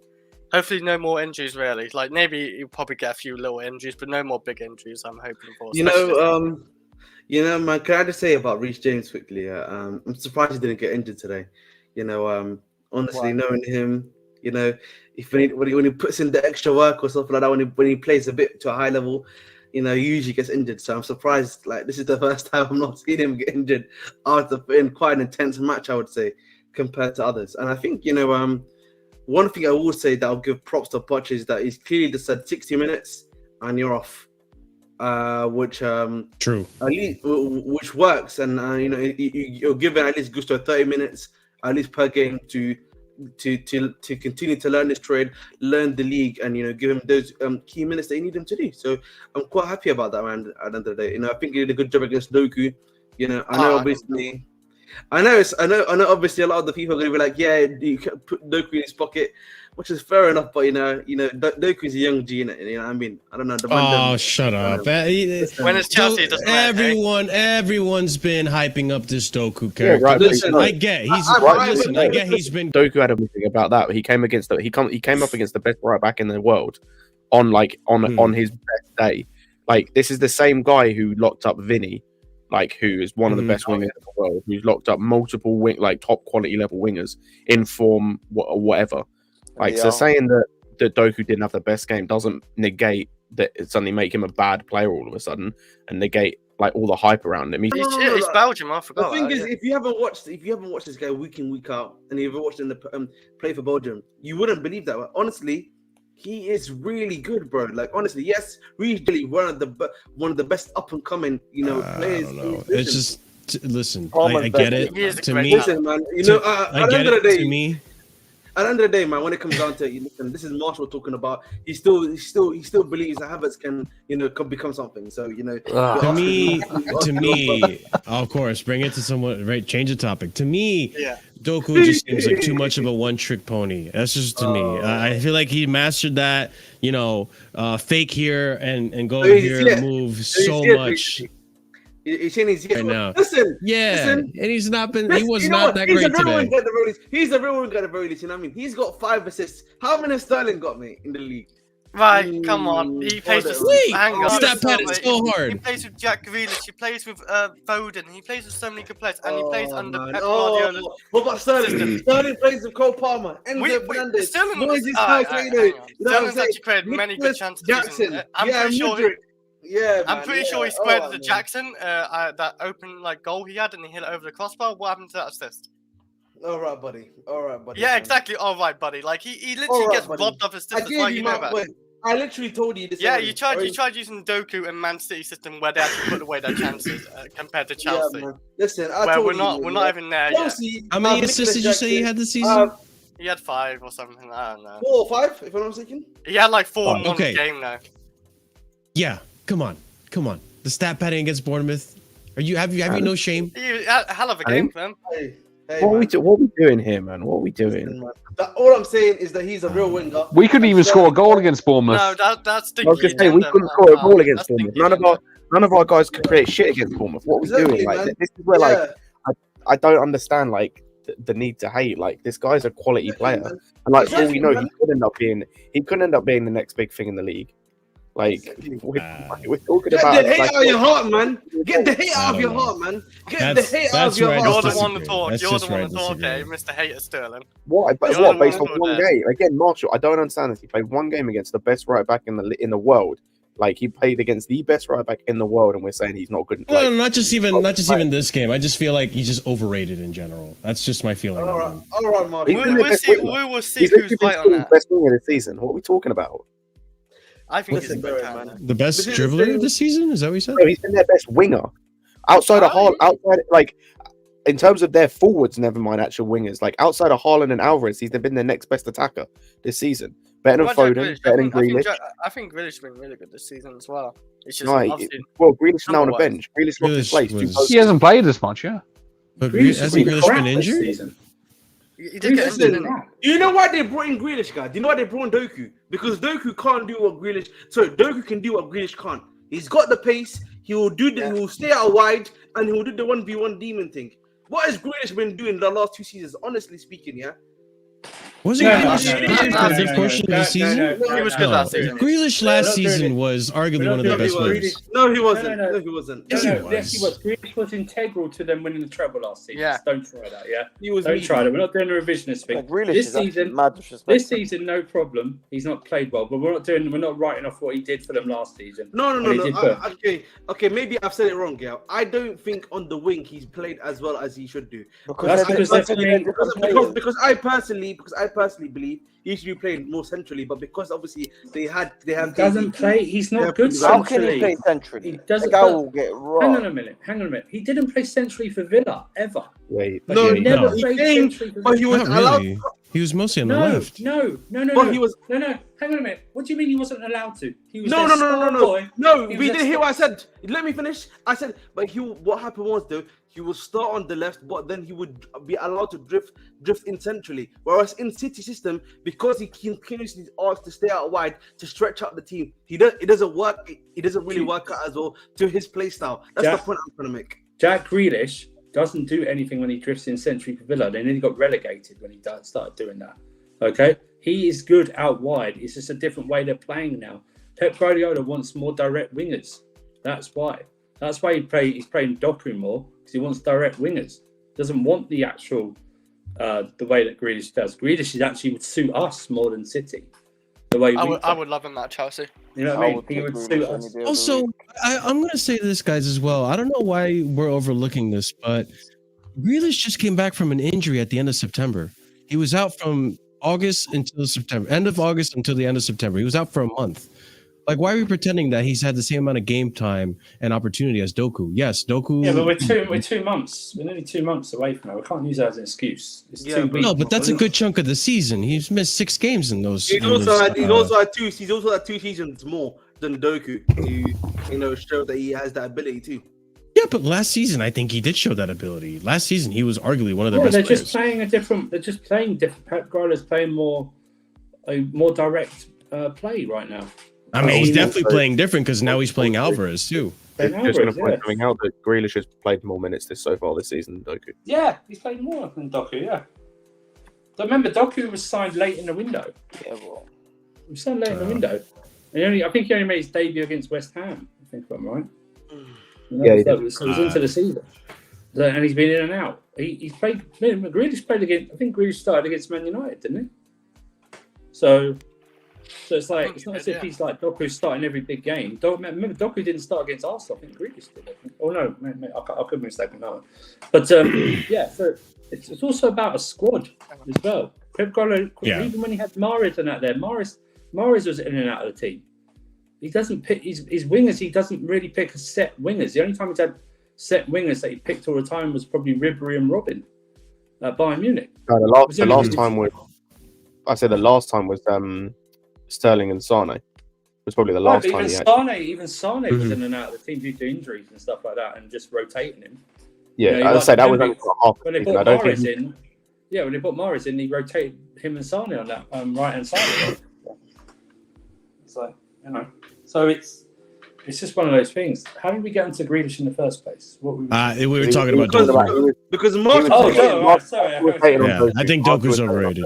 Doku's overrated in my opinion. That's just where I stand with that.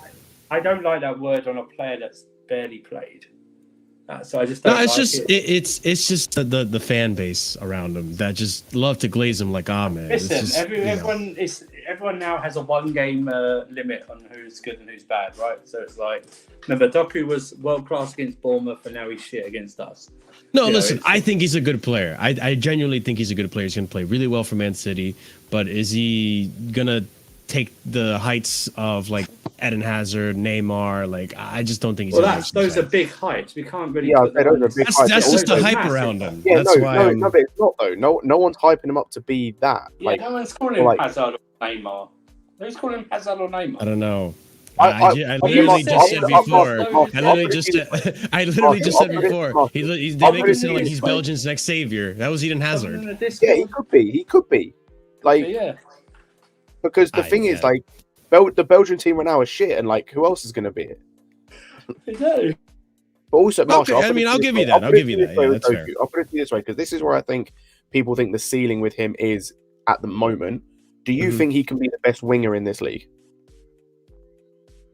No. He could be up there. He could be up there in a conversation. Okay, who do you think will be better than him? What, this season? This season, you saying? Yeah. Okay, this season, I'm probably going to say... No, I don't know about Palmer. Maybe Palmer. But Palmer would be better. Sterling. I think Sterling. Interesting. depending on the striker situation at Tottenham, you could argue that if we put Son back at the left wing, he's obviously going to be in that conversation. Salah. Who else can I bring up? Thinking, what other teams are out there? So we're saying at worst he's what, top 5 wingers in the league? Yeah, at worst. Yeah. I could agree with that. Mitoma as well is there too. Cool. So he's better than Mitoma. Like, he's better than Mitoma. There could be an argument for either. I would say. But that's Mitoma's not been too brilliant lately, but I get where you're coming from. That's the thing, is like, cool. So his ceiling at worst, based on what we've just said, is top 5 wingers in the league. I mean, Scott, he behind was Salah. Yeah, behind Salah, behind Sterling, 2 players that he should theoretically be behind at his age, and considering it's his first season in the Prem. Sure. And that's basically it. Maybe behind Palmer, but I don't think he was 60 million. Yeah, and If he was 60 million, he's bound to be up there. Yeah, I mean, you say that, but like, how many other players are bought for 60 million and look like shit? Like, there's a handful.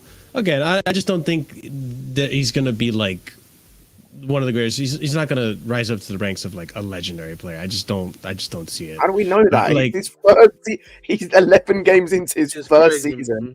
Again, he looks good. I understand he looks good, but again, I just don't think is he gonna be consistently, unpredictable. I think there's gonna come a point where people are just gonna know how to play against this guy. 6 assists already this season. He doesn't have to be like this as well. This idea that you have to be 2 goals. Sorry, just the 5 assists he's got this 2 goals and 5. Also, 4 of them against Bournemouth, but okay. How many games has he played? He's played 14 games, I think, so far this season in all comps. In all competitions, I want to know what's his stats in all comps. Oh, he hasn't started all those games either. He's come on, like against Leipzig in the Champions League. He came on and got an assist or a goal or something like that. Let me check.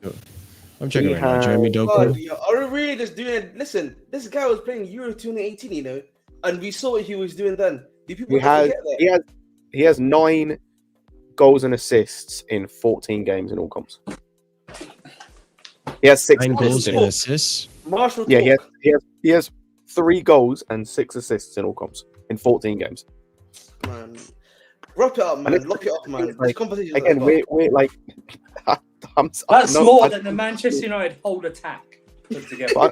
I'm struggling to work out how we're talking about this guy's not going to hit like it's more than Saka, legendary height. 10 games, 10 league games or 11 league games into his first season. Marshall, it's not like he's coming up against Reece James every week. Exactly. Like, we've seen Vin. Hang on. Let's go back to it. How would you rate let's not conflate. Listen, I think Vinny is a fantastic player. Let's not conflate. Who pissed you off today, Marshall? Let's not conflate me saying Doku is overrated with me saying Doku is not a good winger. Because I feel like that's what's happening right now. We're conflating the 2 things. I think he's a good player. I just don't think he's this world-class next hot prodigy. I really don't see it. Well, at the end of the day, we will see. We will see at the end of the day. At the end of the season. At the end of the season, we will see what happens. Luis Diaz. But as of right now, look, he did well against Bournemouth. He's doing well this season. I feel like this team is gonna dive down very soon. But we move. Wait, listen, real quick. I just want to bring this up. I can't read that. Agenda. Oh yeah, you would know that. You would know that. You would know that very well, Ahmed. Why don't you just type that in the chat? Pochettino. Pochettino came out. By the way, Pochettino did have some comments on Anthony Taylor. Maybe it's different for referees, but if I manage in the 2nd division, I may be not lucky enough to come back to the top division ever again. Bro, I'm pretty sure that's fake. Let's attribute it to him anyway. Let's do it. Let's just do it. It might be real. I'll see it.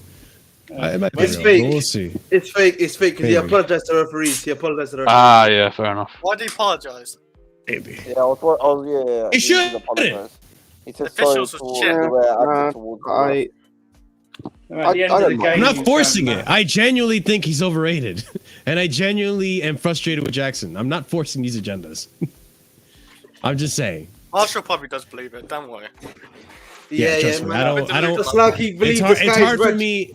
It's hard for me to fake things on the stream. You guys see me enough here for long enough to know if I am lying about something and bantering. Do me a favor, guys in the chat. If you think that Marshall is forcing these agendas, hit the like button for me, please. Speaking of forced agendas, let's discuss an agenda that some people have against Thiago Silva.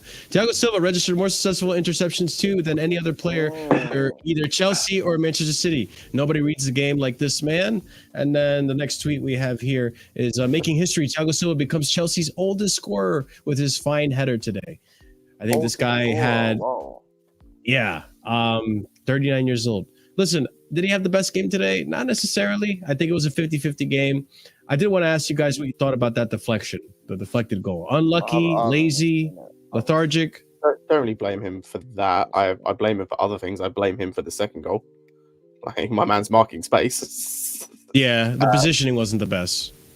Also, there was a moment, like, and this comes back to what me and a few others have been saying. There was a moment, talk about Doku, there was a moment where Doku was one-on-one with Kukurea, and Silva went over to help him and ended up getting nutmegged. And just, like, Doku went past him. I was like, bro, thanks for helping. That's why we don't want you in those positions. Fair enough. Yeah, I think I remember it. Silva, man, listen, I can't wait for Buddy Show to be back soon. Oh, shut up, man. He is what back. The hell? What are you not talking about? Is back. Why is Silva disrespected this much for no reason? I don't understand. Listen. I'm not disrespecting Silva. I actually think he had a good game today. Obviously, I think defensively today was a bit shaky. But listen, man, when Buddy Show's back, barakallah fik. Buddy Shili is back. He's on the bench. He will replace him next season, Ahmed. No, he should replace him. So. No, he should replace him. I don't see it because I think lately Silva's actually been quite good for us. Like, and I think the manager. Well, he has, and I think the manager. I think the manager's going to want to start Thiago Silva for the majority of the season. I don't think Thiago should play every game. This Thiago Silva thing is so forced. So then when's he getting dropped? If he shouldn't start every game, when's he getting dropped? Yeah, man, that's what I'm saying. No, I think it's not really dropped. I think rotation, because I don't think you can play okay, cool. When's he getting rotated? He'll be dropped when Badishili is ready to start games. That should be the Newcastle game then. That should be the Newcastle game then. For starters, Buddy Show should be starting Newcastle. No. First game after international break, he should be dropped then. Buddy Show should come. No. Yes, Buddy Show should start against Newcastle. What are we doing, bro? The guy's played 60 minutes in 4 months. Yeah, listen, and he was quality when he played. Didn't put it wrong. Yeah, he was good. He was good, bro. Bro, listen, I'm sorry, I trust Buddy Show more than I do Silva defensively. Okay? Why does this fan base always have to shit on one player? It doesn't matter if they're doing. Ahmed shits on multiple players. It doesn't matter if we're doing good or doing bad. One player always has to be out of the team. The guy hasn't done anything wrong for you to say get out of the team. Listen, there is one big elephant in the room though. He is 39 years old, and is he playing like a 39-year-old? Wait, okay, Ahmed, land your point. If you're going to give me speak here, let me speak then, okay? Land. I said this before. Listen, this should be Buddy Show's last. Not Buddy Show. Sorry. This should be Thiago Silva's last season at the football club. We need to phase him out. Okay, we brought in defenders in his position. Why are we not? Buddy Show is more than enough, competent enough to start right now. He's fit enough right now. He's got the match fitness, the match sharpness. How do you know he's He literally played. Hold up. This is ridiculous. Hold up. Let me tell you something, Ahmed. Let me tell you something. Yeah, this is the problem with you. Yeah, this is what people like you would do. You would see Reece James. He will only play. He's played 3 60-minute matches. Yeah, and he's being managed time. If he was consistently playing 90 minutes, then he got injured, you would A, shit on the medical team, and you'd B, shit on the manager. Now you've seen a player who's been out for 4 or 5 months. So why... Hold on 1 second. Hold up, Scotty boy, 1 second. You've now seen Buddy Feely, who's played 3 games, 1 60-minute match against Blackburn, 1 game in 5 months, no preseason, and after that you think you've started Newcastle away and Man City at home. Hold up.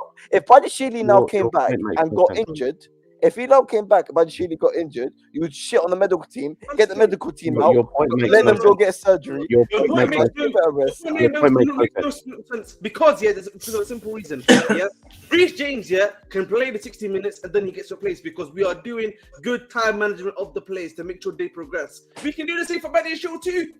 We can break him play 60 to 65 minutes. Afterwards, bring on Thiago Silva because we know he's competent and smart enough to do the job afterwards. What are we kidding? Well, it's Thiago Silva's Whoa, yeah. Vote nothing. Come on, bro. You know this. No sense. What are you talking about, Scott, bro? The point makes no sense. Like, as Ahmed said, guys paid like, once in 55 months. Yeah, cool. Is he injury prone? Is he an injury prone centre back? It's regardless, Scott. Come on, man. This is one game in 60 minutes against how many Blackburn. games in a row? How many games in a row has Reece James played? Did Reece James not play against Blackburn as well? Oh, he played 3 in a row. Cool. So he played against Blackburn. Yeah. How many minutes did he complete against No, Blackburn? but what I'm saying to you now is if he played against Blackburn and he didn't play against, who did we have after? City and is it only City? Or am I bugging? Tottenham and City. If he didn't play against Tottenham and City, I wouldn't be then calling for him to start against fucking Newcastle. That would be ridiculous. Why don't you have your camera on? What do you mean? Why? He's played once, bro. Do you understand? So is Badiashile meant to never play again? Like I'm saying, A, don't rush his minutes back, and B, there's no need for it. An international break where he won't be travelling. Gee. Listen, you cannot blame. Listen, I don't think you don't understand what 60 minutes in 5 months means with no preseason.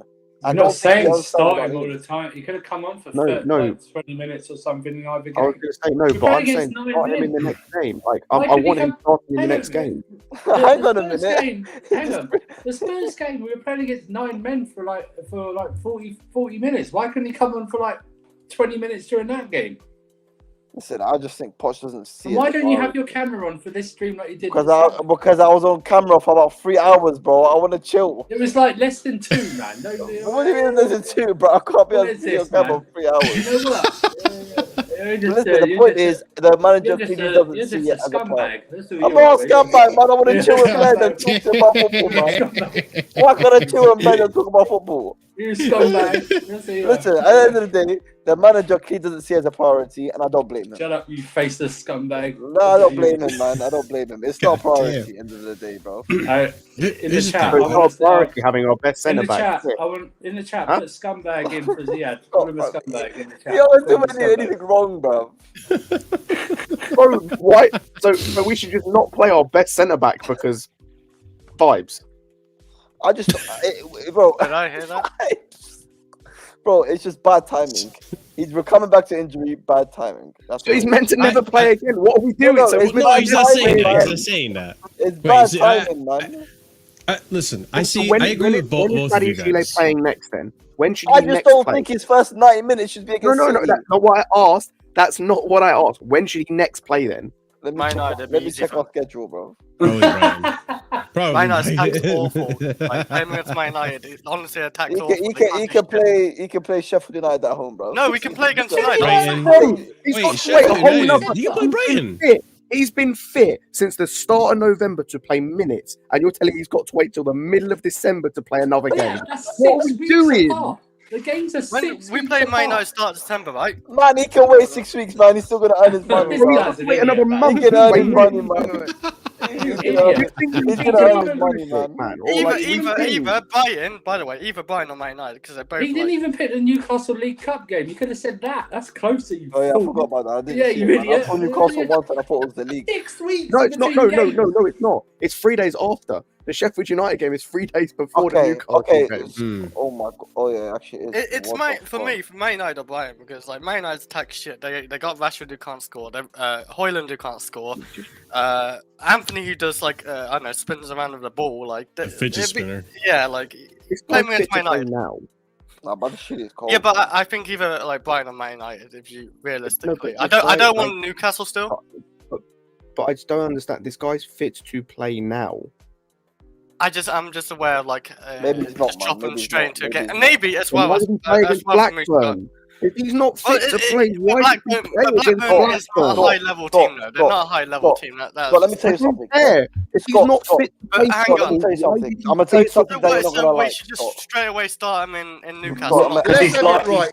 because he's liked what you said all so far. Is that No, what you're saying? Scott, I'm gonna tell you something you don't like. Okay, I don't think. Listen, at the end of the day, he's played his first 60 minutes in 5 months with no preseason. Okay, let's just get that out of the way. We don't know what's happened after the game. We don't know how he's reacted to the game time. And He's been on the bench. Let me just. So, That's on the bench. he's on what the I'm bench. hearing But here. what I'm telling you, Scott. What I'm telling you is, let me tell you a fact right now. There's a like people make out injuries to be like, oh my god, black and white. There is so much that goes into injuries and behind the scenes that we don't know about. So how about we calm the fuck down and enjoy that we're going toe to toe with Man City? What I'm hearing, How about what I'm that? hearing, so what I'm hearing from all this conversation is that Lavia and Nkunku shouldn't play until Fulham at home on January the 13th. That's what I'm hearing. Yeah. I actually will stop. I would stop when him they on get, there. no, because what I'm hearing is when they're back and fit to play minutes, they need to play, make a 60-minute performance and not then play for another month. That's what I'm hearing from this conversation. Depending on how they react. Not for me. Bro, do you know how stupid this conversation is? This is like saying, bro, like, oh, the car isn't ready for me to drive it, even though I drove it like 60 minutes in a 30 zone. It's not ready for me to drive right now, even though I drove it for a bit in a 60 zone or a 30 zone. But it's not ready for me to drive because the wheels aren't working and the steering wheel's not on. Why the fuck do you take the car out for a drive then if it does not work? If it ain't working, why'd you drive it? So if he's not fit to play football, why did he play football? Why did he do the thing he's not fit to do if he's not fit to do it? Okay. Please someone explain that to me. I've given you every answer under the sun. You just don't like it. It's not. No, priority. you've told me It is that he's not come back from an priority right injury now. after 6 months or 4 months, whatever. It's not. playing It's football, not which is cool. priority. He's It's not played priority. minutes. We're not talking about he's played no minutes. He's played minutes. Scott, it's not Can the I- priority, mate. Scott, It's would you not actually start priority. him in the Newcastle game or Yes, bring I him on? fucking would because I would bring him Bro, on, but like I would start Thiago still for that game because I haven't Thiago's been that Oh bad. my god. Listen, man, we talk about me having the styling agenda. This is the opposite, man. We've got a silver glazing issue at this football club, man. We need to Brother, realize it's not a priority, man. we need to realize this guy is leaving us this summer. He's actually leaving us this summer, bro. Move on, man. Most likely he's leaving us. Yes. Who's the best centre back at the football club, in your opinion? Ziad. What, me? Yeah, who's the best centre back in the football club, in your opinion? Nah, Benoit's a baller. Yeah, so is he the best centre back at the football club, in your opinion? Facts. Cool, so you don't want your best centre back playing? Is that not an issue? No. Do you not want the best players on the football pitch? Is that not an issue? Listen, that is an issue, but at the same time, I don't know what the way Poch wants to manage him. That is simple as that, bro. I don't know. I don't know what to tell you, bro. Like, I was at the game today, yeah. My man, the guy was warming up. Badiashile, yeah. That tool fucker was warming up for about 60 minutes. Like, I don't know. He didn't come on though. I don't know what to tell you, bro. I don't know what to tell you. Maybe it's something we don't know. Okay, I will say. I don't know. I will say this. Injuries, you never know what could happen. You know, something could happen. But he's fit enough to make the bench. I'm trying to bring the 2 points together. All right. This notion that if someone's on the bench, they mean they can play 90 minutes. That's more. No, it means they're going to play. It means there's a chance they can play. That's what it means. That literally could mean 10 minutes. No. It doesn't matter what minute is. He can actually play if he's on the bench. No, but you've got to be ready to come on. We saw that in the Champions League final with Christensen. Yeah. Like, you've got to be ready to play. And he was. So that's what I'm saying. If you're fit enough to be on the bench, it means you're fit enough to potentially play anywhere up to a whole half of football, at least. But he didn't even get. This guy didn't even get. The thing I don't like is that against 9-man Spurs, he didn't even get like minutes. He got minutes against 9-man Spurs. Yeah. You know what I mean? It's like he's on the bench, so he's fit enough. On the bench, you're fit enough to go. That means, the thing like is, Scott though, said, if something happens, whoever starts on 11, you're good to go. You are good to go. But okay, playing devil's advocate here. You could also make the argument that, like, Poch is trying to find his consistent 11, his starting 11, to consistently play, not chop and change all the time. And as of right now, you kind of see it. It's kind of been working. Like, it's like we've actually been cooking up like results now against tough teams. So maybe last season, part of our issues were the chopping and changing, and now we have more stability in that lineup. Marshall, that argument don't fly with me, considering last game we literally had a different left back to the one that started this game. Like, and the reason Colo didn't start was because of shoulder injury. Yeah, no, and also Well, because what he happened just to wasn't Cole? good as well. He apparently Cole was a had shoulder. shoulder injury. Yeah, Oh, Um, God, oh my that's But why he like, didn't start.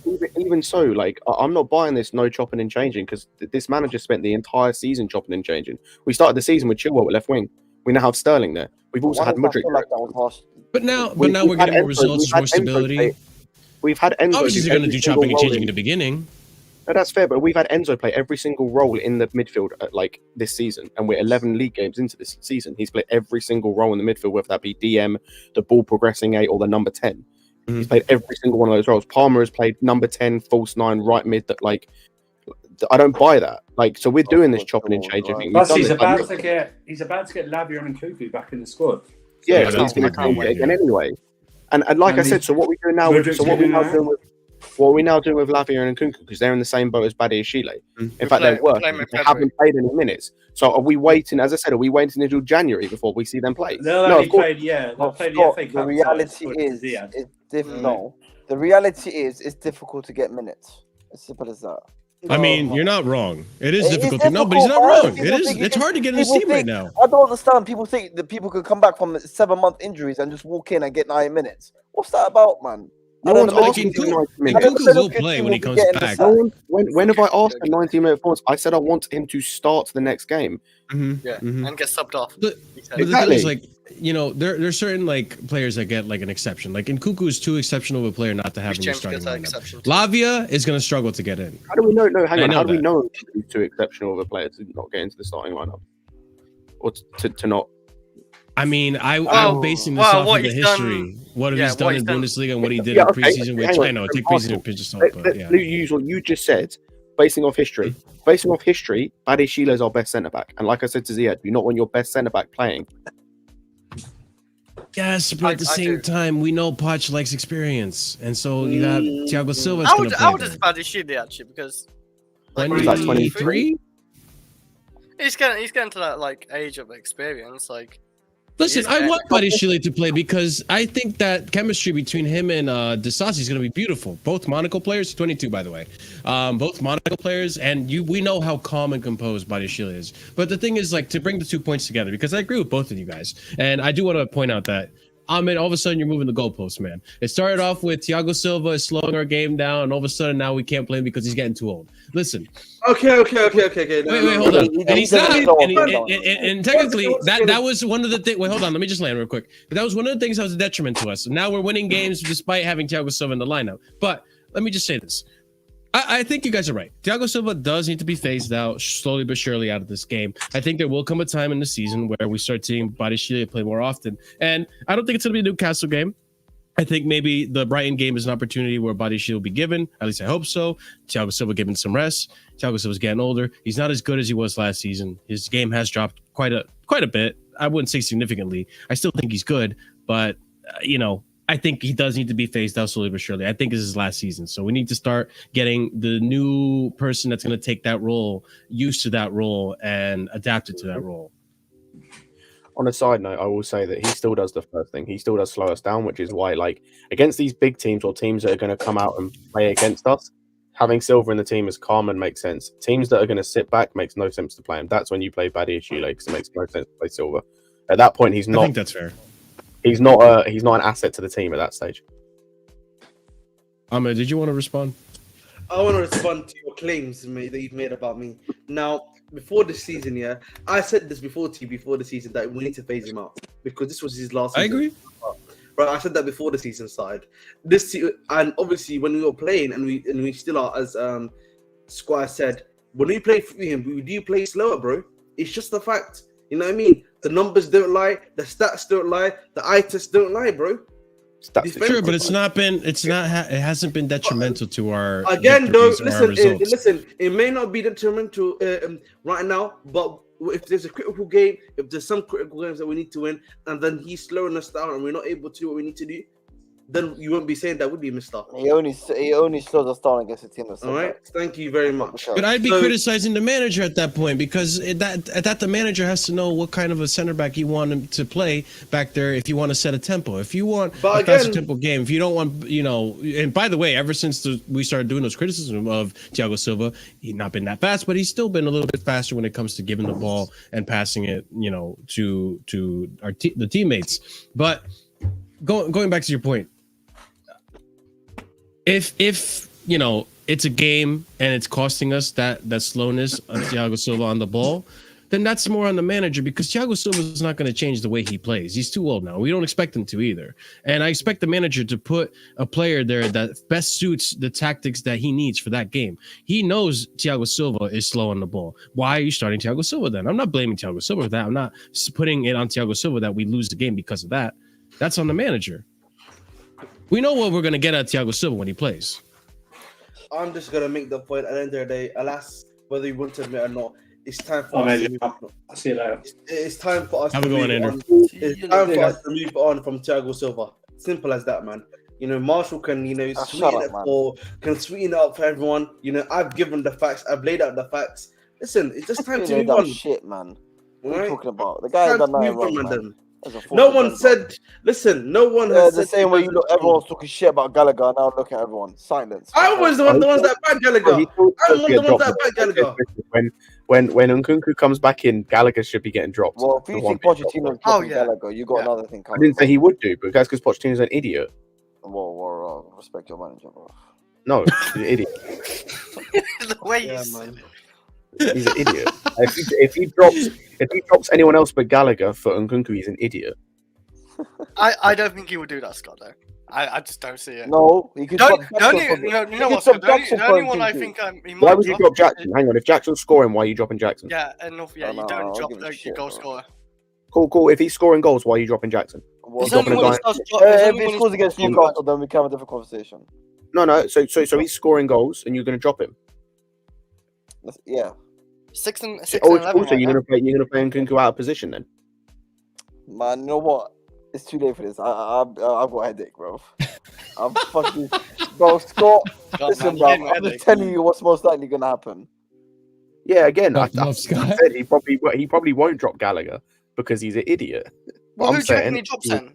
Jackson? He probably drops Jackson, or he drops one of the wingers. But he probably drop Jackson, to be honest, or he drops one of the midfielders and plays Gallagher. He can't drop Cole Palmer, and I don't think he drops Sterling. Oh, you definitely. Only possible he will drop for me. What I think he either does is I either think he drops. I think he either drops. What's his name? Jackson, or I think he drops one of the midfielders, probably Enzo, and puts Gallagher in the pivot like a madman. It's tough. Especially you got Nkunku that can play the 10. You got Palmer that can play the 10.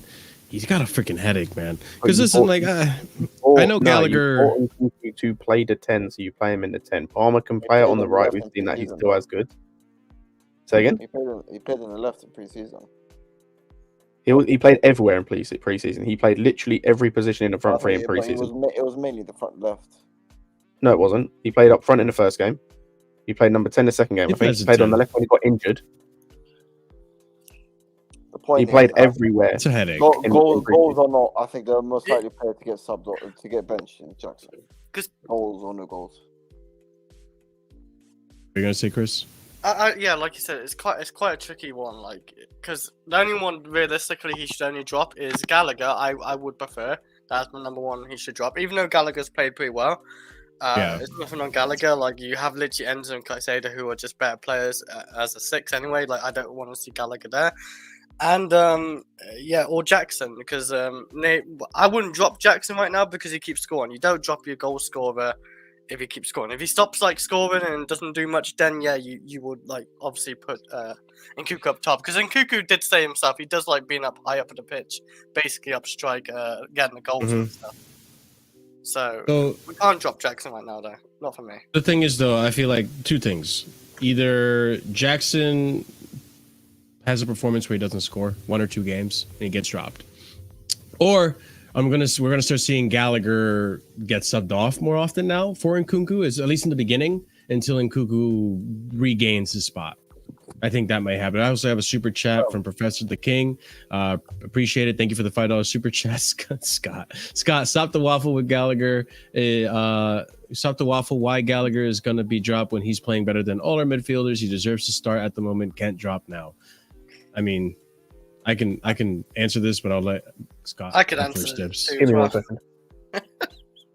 Like, yeah, I just think this is the thing though. Like, so what I'm hearing, what I'm hearing, is we bought Nkunku as our centerpiece, our number 10 in the team, to move him out of position to accommodate Gallagher, who, come the transfer window, and come this moment in time, could still be sold. Was looking to be moved on by the ownership group in the summer, and is still maybe looking to be moved on. I think we're going to move our centerpiece. We're going to move our centerpiece. But we're going to move our centerpiece of the team, who we bought to play as the 10. Every report about Nkunku that came out from the club was that we are going to play him as a number 10. We're going to move him out of position to accommodate a guy who's a squad player who we were trying to sell in the summer. That's what we're trying to do. Man. A lot has changed since the summer. That's what I was gonna get at. Like, I get we bought him as a centerpiece. Cool. He also has not signed a new contract yet. He might well sign a new contract. He hasn't signed it yet, and there are still reports saying we're looking to sell him in January. So cool. So, and again, regardless of whether he was going to be sold or not, that's not the initial point I made. The initial point I made is you bought this guy to be the centerpiece of your team. So I bought Nkunku to be the centerpiece. The centerpiece. So you're now going to take him from where he was meant to play, again, from all reports that we heard, was he was going to play as the 10. You're now going to put him out of position to accommodate Gallagher. That's what we're doing now. You're taking the person that you bought, So instead of the big money signings that we made that are meant to be the key pieces of the team going forward, we're going to drop them to just shoehorn this dude in. Oh, Gallagher's only 23. What the fuck, bro? I get what Scott's saying. 30, bro. No way. The kid's no. I mean, obviously a bit of exaggeration, but this guy's been about for a minute, bro. Yeah, he started young. Really I was gonna say, like, yeah, like play what's it called, Nkunku as a 10. I think we should play as Nkunku as a 10. And if we want to, like, say, people want to keep Gallagher, where do you play Gallagher as a 6 next to Caicedo or Enzo? Which one of them gets dropped? Chris, actually, I've got a better question. Let's say, for example, we're looking at a number 9. We buy Osimhen. Then what do you do? Oh, we put Nkunku in right back because he's played there under Tuchel before to accommodate Gallagher. Jesus Christ! What we doing? No, I get what you're saying. I do understand what you're saying. The guy who stays in the team like 24/7 because he has to. No, I like Gallagher. I just gave Ziad an argument of Jackson's playing well. He's scoring, and he still said he should be dropped. So I don't care. I like Gallagher, and even in the summer when he was linked to go away, I didn't mind him staying. But even how he's performing now, I would still take 50 million for him. That's fair. I think he's worth 45 to 50 mil. This idea that he's suddenly become undroppable. No.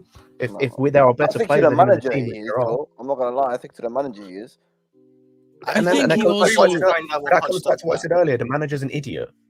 Well, I'm not gonna call him. Well, I don't think so. I want to see what he does with it and how it works out. Because today, for example, like I think Poch just got it spot on, and even Gallagher, out of the 3 midfielders, he was our best one. But I would say, like, I think what Gallagher has accomplished this season is he definitely has thrown a wrench to the plan of just going straight for Nkunku. I think it does give Poch a bit of a headache because he sees the utility of Gallagher, but also you can't deny Nkunku is a better player. Nkunku is a much more vetted player as well.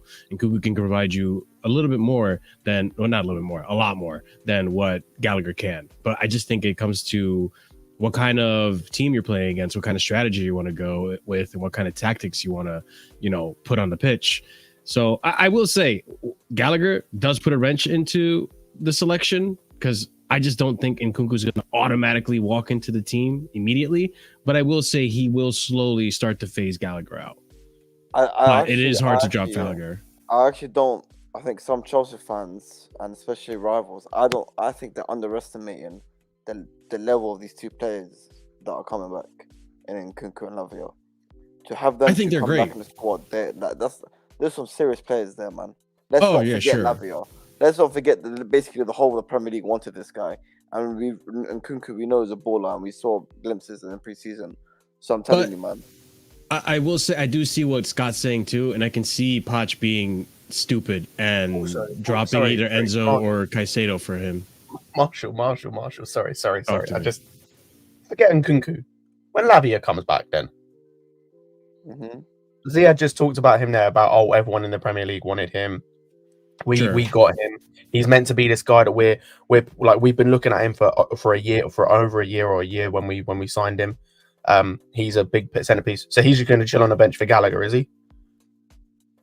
The thing though with Lavia though is how do you fit him in the squad? Are you going to do 4-3-3 and move Enzo to like an 8? I'll say this much, right?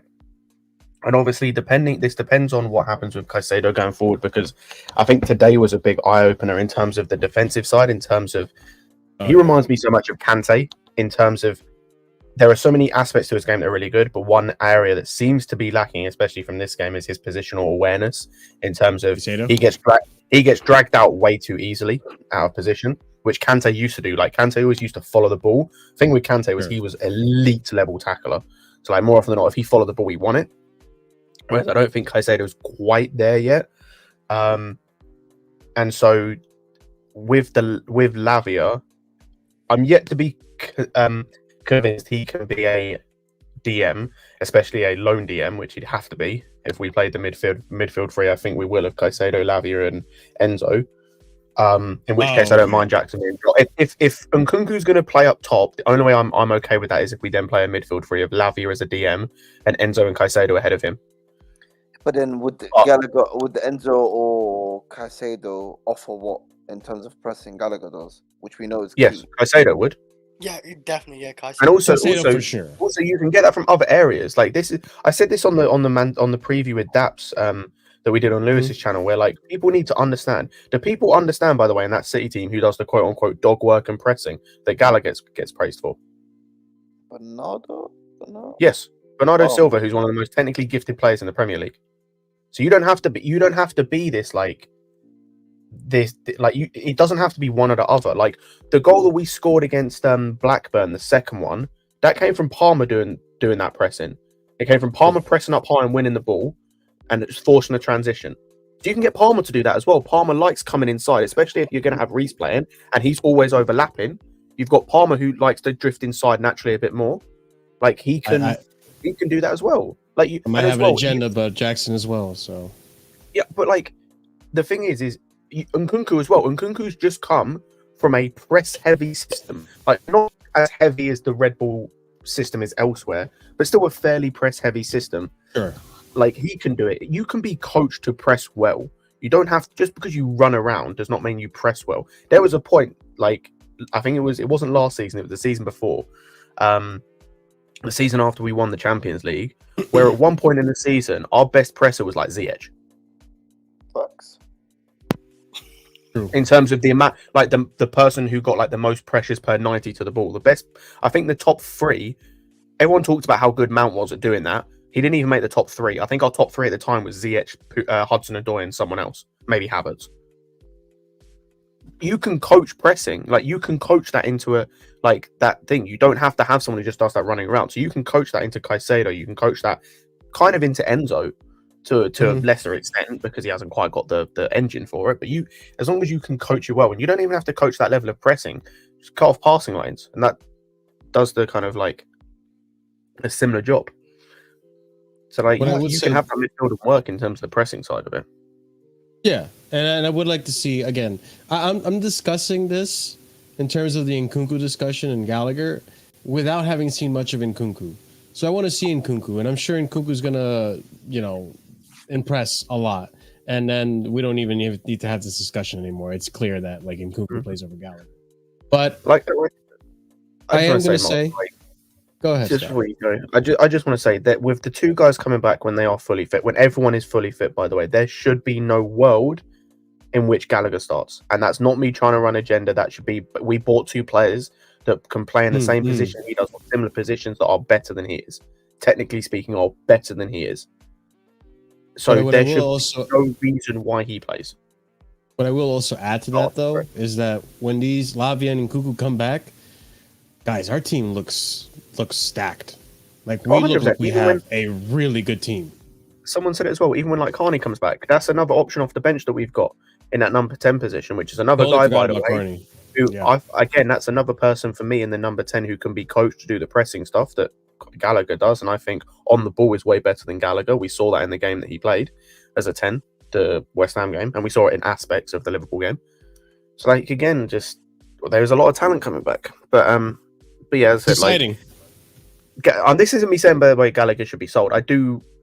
I would like the 50 million that you'd get from him rather than having him as a player, because I think you've got options to take his place in the squad if he's gone. But he can be a serviceable squad option. When everyone's fit, he should not be starting. No one can tell me otherwise. No one can put a good enough case across to me that he should be starting when everyone's fit. Yeah, I can see that. And yeah, you know what? I also wouldn't be upset if he does sign the contract and he stays in the team. Because like you said, he would have that role. For now, he would have that role of just being a good utility player in that midfield. Which I think he could be useful in that role as well.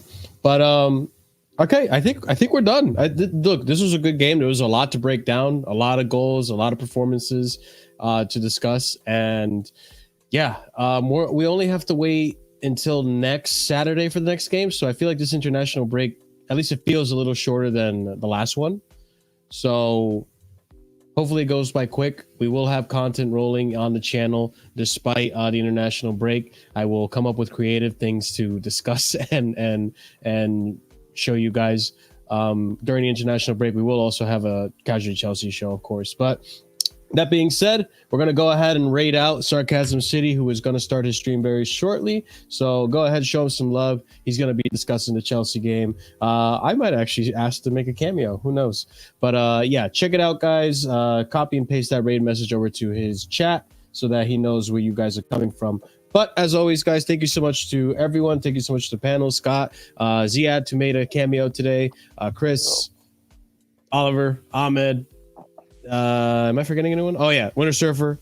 So appreciate you guys for coming on as always. Also, I would like to say big up to everyone that came in through the raid. Big up to Lewis as well. And thank you everyone who smashed up the like buttons. Please don't forget to smash up the like on your way out because it does help out the channel tremendously. We also have members who help out the channel tremendously. So big up to you guys who are members, and big up to the members who are proper casual and higher tiered. I always give you guys a shout out at the end of the show. And those are going to be OG Turbo Jesus, Dark, Scott, Adrian, Will, and A. Solomon. Thank you guys for your ongoing support. It is very much appreciated. It never goes unnoticed. And big up to, like I said, the other casuals who are members of the channel. As always, smash up the likes, subscribe if you're new, hit the bell notification if you haven't done so already so you are notified on our next stream and what we will be discussing and all that fun stuff. Check out the links in the description for the link tree to all of my content, the Twitter, Discord. Ahmed also is down there, his channel. Be sure to show him some love. He's on his way to 1K, so help him out by doing so.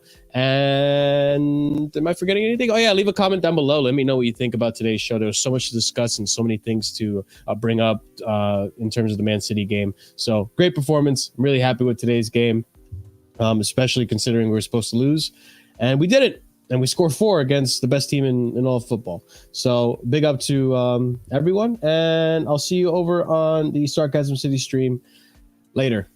Later, guys. Have a good one. Stay casual. Peace.